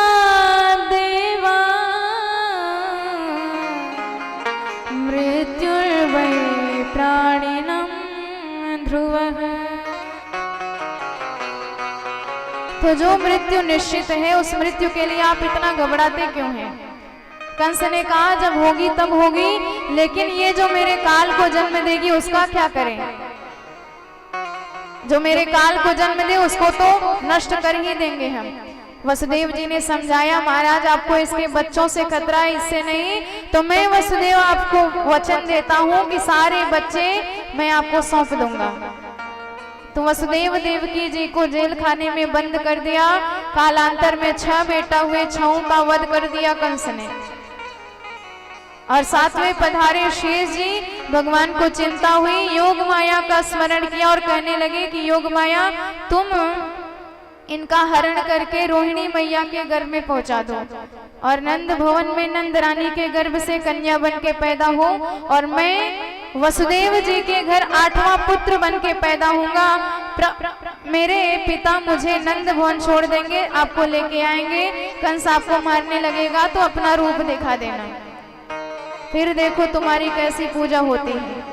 अंबिका मैया, दुर्गा मैया, चंडिका मैया, कात्यायनी मैया, अनेक मैया बन के पूरे घर घर में पूजी जाओगी। योग माया ने वैसा ही किया। और जब प्रभु के प्राकट्य होने का दिव्य समय आया, हमारे सरकार गर्भ में पधारे हैं, तो सारे देवता मिलजुल के गर्भस्थ गोविंद की स्तुति करने बंदी गृह में आए हैं। आइए हम भी प्रभु की स्तुति करते हैं, तत्पश्चात भगवान के प्राकट्य में प्रवेश करेंगे। स्वागतं कृष्णा सुस्वागतं कृष्णा हो स्वागतं कृष्णा शरणागतं कृष्णा हो स्वागतं कृष्णा शरणागतं कृष्णा स्वागतं सुस्वागतं शरणागतं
बोल भक्तवत्सल्य भगवान की जय हो।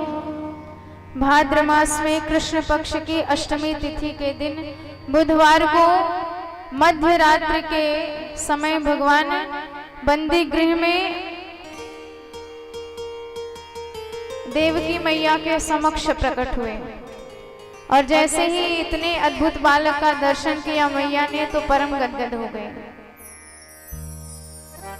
तमद्भुतम बालक मम उज्जेक्षणम चतुर्भुजम शंख गदायुधायुधम श्रीवत्स लक्ष्मम गल शोभि कौस्तुभम पीतांबर सांद्र पयोद सौभगम।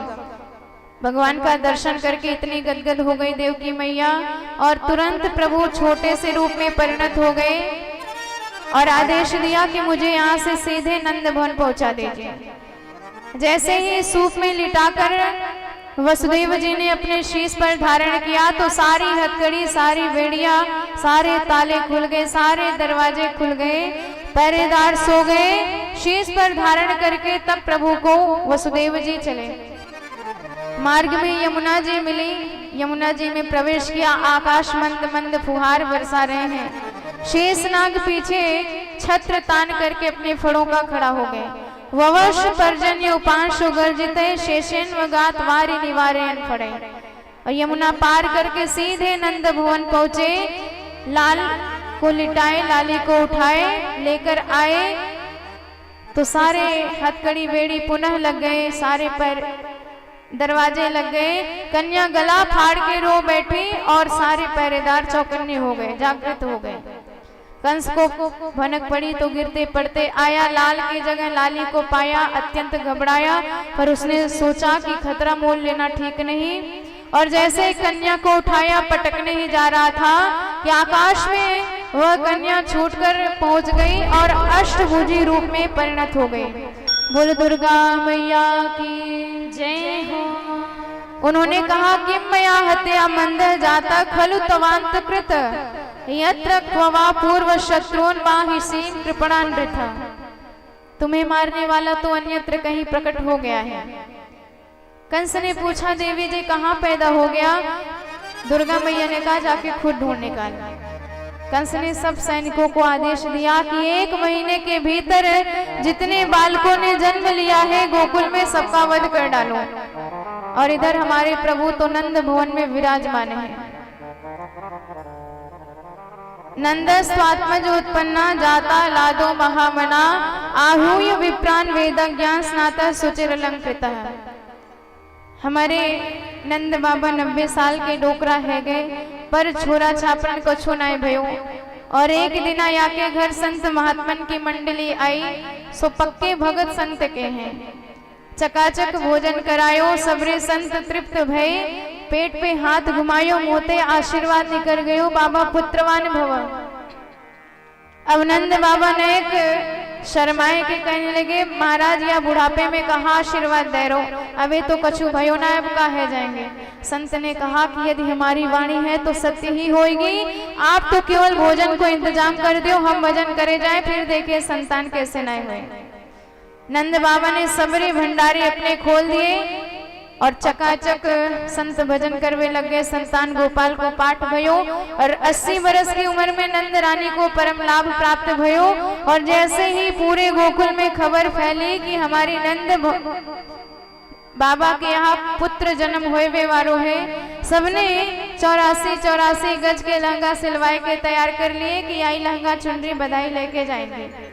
और नंद बाबा अपनी बहन सुनंदा के घर पहुंचे और बोले कि बहन जल्दी चल, तू बुआ बनने वाली है। 4 महीना पहले से ही सुनंदा जी घर में आए के डेरा जमाई ली, खूब भाभी की सेवा करती है। उन्हें पता है कि भाभी जी की तिजोरी में 9 लखा हार है, वही हार बधाई लेके जाऊंगी यदि छोड़ा भयो तो। पर आज कौन आयो कौन गयो कौवे भन के नाय पड़ी।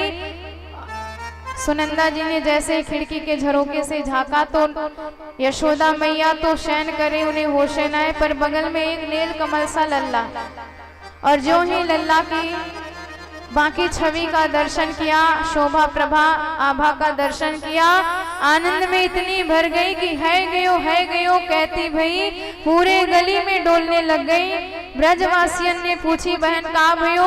बोली कछु नाय भयो, ये बताओ मेरो भैया किधर है? सबने कहा थाई पे माथे माला सटका रहे। और जैसे सुनंदा जी आई, नंद बाबा सबरे मंत्र भूले, एक ही मंत्र रट रहे हैं कि अबे तो भयो नाय, आगे को पतो नाय। सुनंदा जी गई, कहवे लग गई भैया जी बताओ मेरो इनाम कहाँ है? गड़बड़ाए करके नंद बाबा ने तिजोरी की चाबी हाथ में धर दी और कहा कि सबरो ले जा तिजोरी से, पर जे बता बात कहाँ है? सुनंदा जी ने कान में कहा कि बाबा तो या 90 बरस की उम्र में एक नील कमल से लल्ला की प्राप्ति भयो है। अब तो नंद बाबा आनंद में इतने भर गए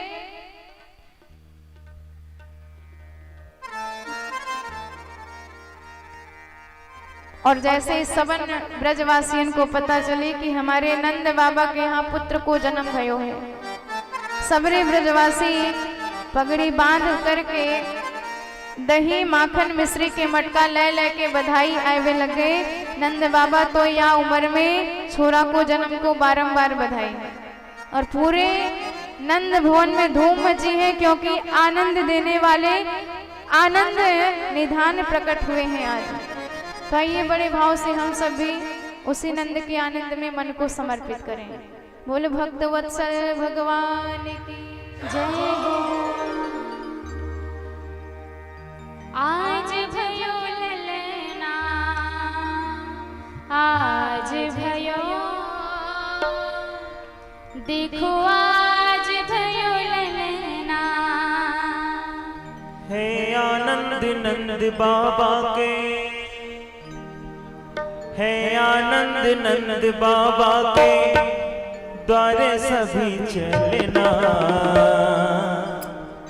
देखो आज भयो ललना, आज भयो, देखो आज भयो ललना, आज भयो, देखो आज भयो ललना। है आनंद नंद बाबा के, है आनंद नंद बाबा के, द्वारे सभी चलना। देखो आज भयो ललना,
सब करने दर्शन है आए।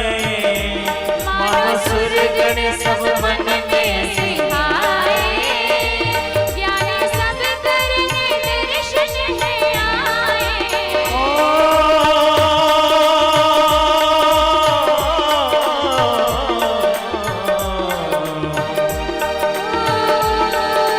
जिसने भी खबर सुनी है, जिसने भी खबर सुनी है, पढ़ी उसे ना करना। सभी लोग हाथ ऊपर उठाएंगे। कन्हैया जी का जन्म हुआ है और आप लोग चुपचाप खड़े हैं। सभी लोग हाथ ऊपर उठाकर आज कन्हैया के जन्म उत्सव पर जो नहीं नाचा तो समझो कि जीवन बेकार है। और ऐसा कहते भी हैं लोग कि जो कन्हैया के जन्म उत्सव पर नहीं नाचते हैं उन्हें अगले जन्म में घर घर नाचना पड़ता है। तो ऐसा मत करिए, सभी लोग आइए। बधाई हो जिसने भी ये खबर सुनी ना, जिसने भी खबर सुनी है, जिसने भी खबर सुनी है, बड़ी उसे ना कर लेना। देखो आज भयो ले लेना, आज भयो, देखो आज भयो ले लेना, आज भयो, देखो आज भयो ले लेना। मैं आनंद नंद बाबा के, मैं आनंद नंद बाबा के द्वारे सभी चलना। देखो आज भयो ले लेना, आज भयो, देखो आज भयो ले लेना, आज भयो, देखो आज भयो ले लेना।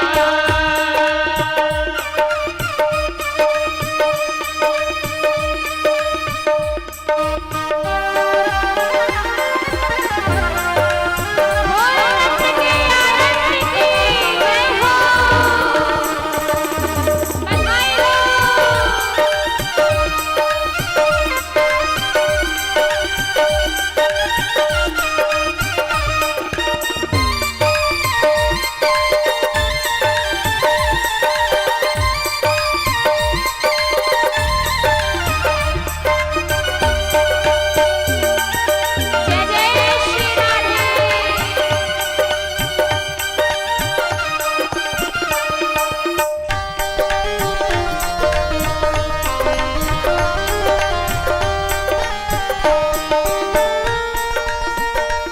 क्षीर सागर को तज जन्म धारा, सोना मैया यशोदा तुम्हारा।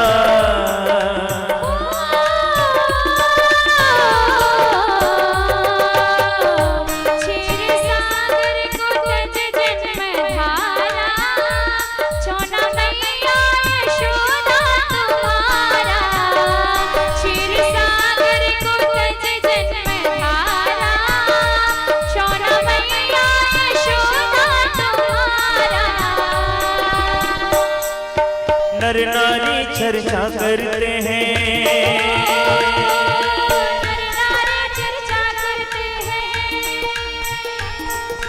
नर नारी चर्चा करते हैं, इसमें कोई छलना। देखो आज भयो ले लेना, आज भयो, देखो आज भयो ले लेना, आज भयो, देखो आज भयो ले लेना, आज भयो, देखो आज भयो ले लेना। हे आनंद नंद बाबा के, हे आनंद नंद बाबा के द्वारे सब चलना।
आप सभी लोग अपने अपने स्थान पर खड़े हो जाएं।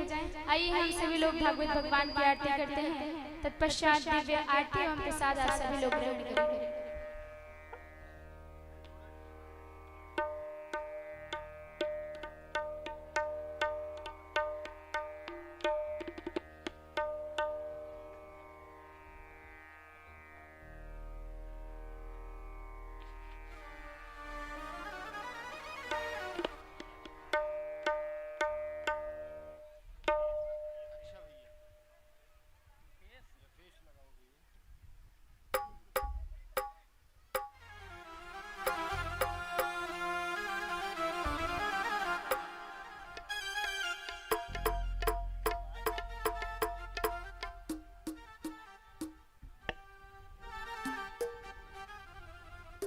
ओम इदुगुम हविः प्रजननं मे यस्य वीर्यगुम सर्वगणगुम स्वस्ते आत्मशनि प्रजाशनि पशुशनि लोकशनि नभयशनि अग्निः प्रजां बहुलां मे करोत्वन्नं पयोरेतु अस्मासु नर्तय।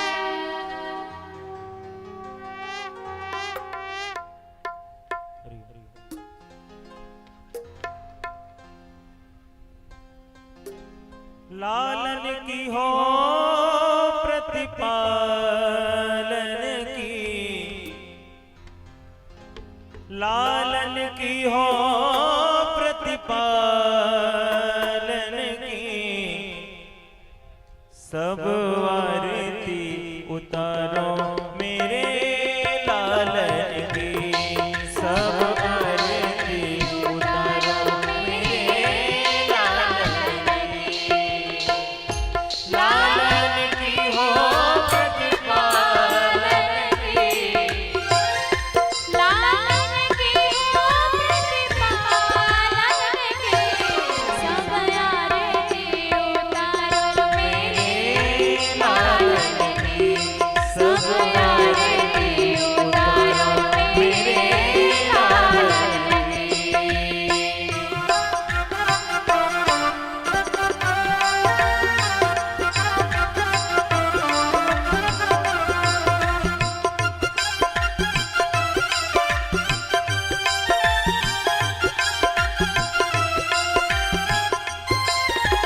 मोर मुकुट डर शीश पे सोहे, प्यारे बंसी मेरो मन मोहे। मोर मुकुट तेरे शीश पे सोहे, प्यारे वंशी मेरो मन मोहे। मोर मुकुट प्यारे शीश पे सोहे, प्यारी बंसी मेरो मन मोहे। मोर मुकुट तेरे शीश पे सोहे, प्यारे वंशी मेरो मन मोहे। देखी छवि बलिहारन की, देख छवि बलिहारन की, सब सब आरती उतारो मेरे लालन की, सब आरती उतारो मेरे लालन की।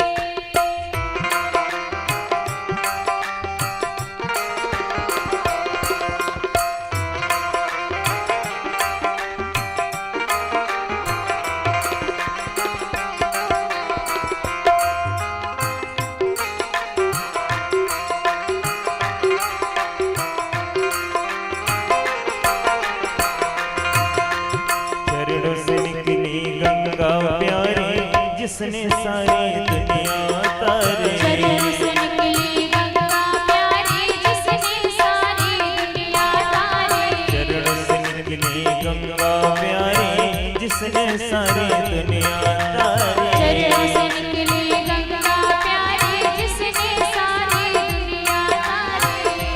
उन चरणों के पाव पखारन की, उन चरणों के भारत की, सब आरती उतारो मेरे लालन की, सब आरती उतारो मेरे लालन की। दास अनाथ के नाथ आप हो, सुख दुख जीवन साथ आप हो। दास नाथ के नाथ आप हो, सुख दुख जीवन साथ आप हो। हरि चरणों में शीश झुका झुकावन के हर चरणों में शीश झुकावन के सब सब आरती उतारो मेरे लालन की। सब आरती उतारो मेरे लालन की।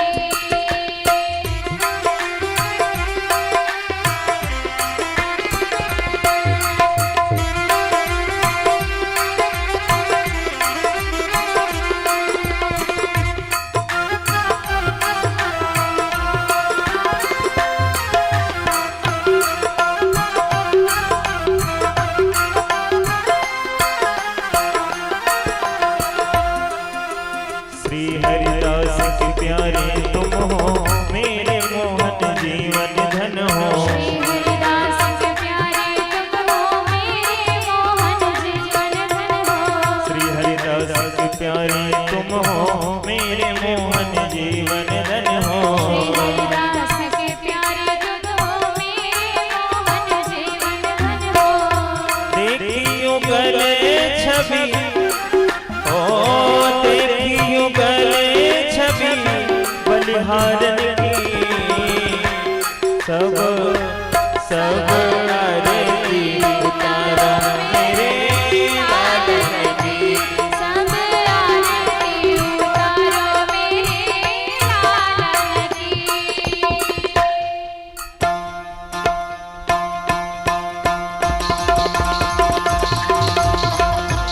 कर्पूर गौरव करुणावतारम संसार सारम भजवेंद्र हारम। सदा वसंतम हृदयारविंदे भवं भवानी शेषं नमामि। त्वमेव माता च पिता त्वमेव त्वमेव बन्धुः च सखा त्वमेव। त्वमेव सर्वं मम देवदेव। त्वमेव सर्वं मम देवदेव।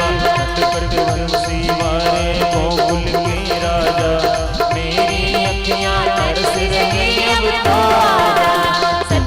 वंशी वारे गोकुल के राजा मेरी अखियां तरस रही अब तो आजा। आजा नंदलाल तरस रही अखियां।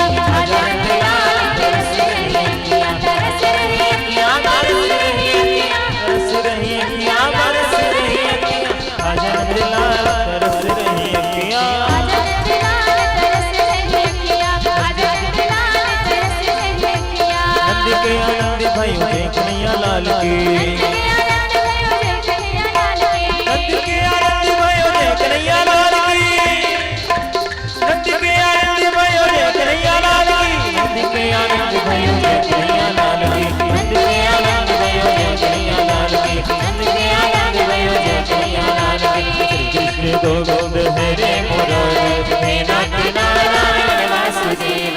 श्री कृष्ण गोविंद हरे मुरारी हे नाथ नारायण वासुदेव। राधे कृष्ण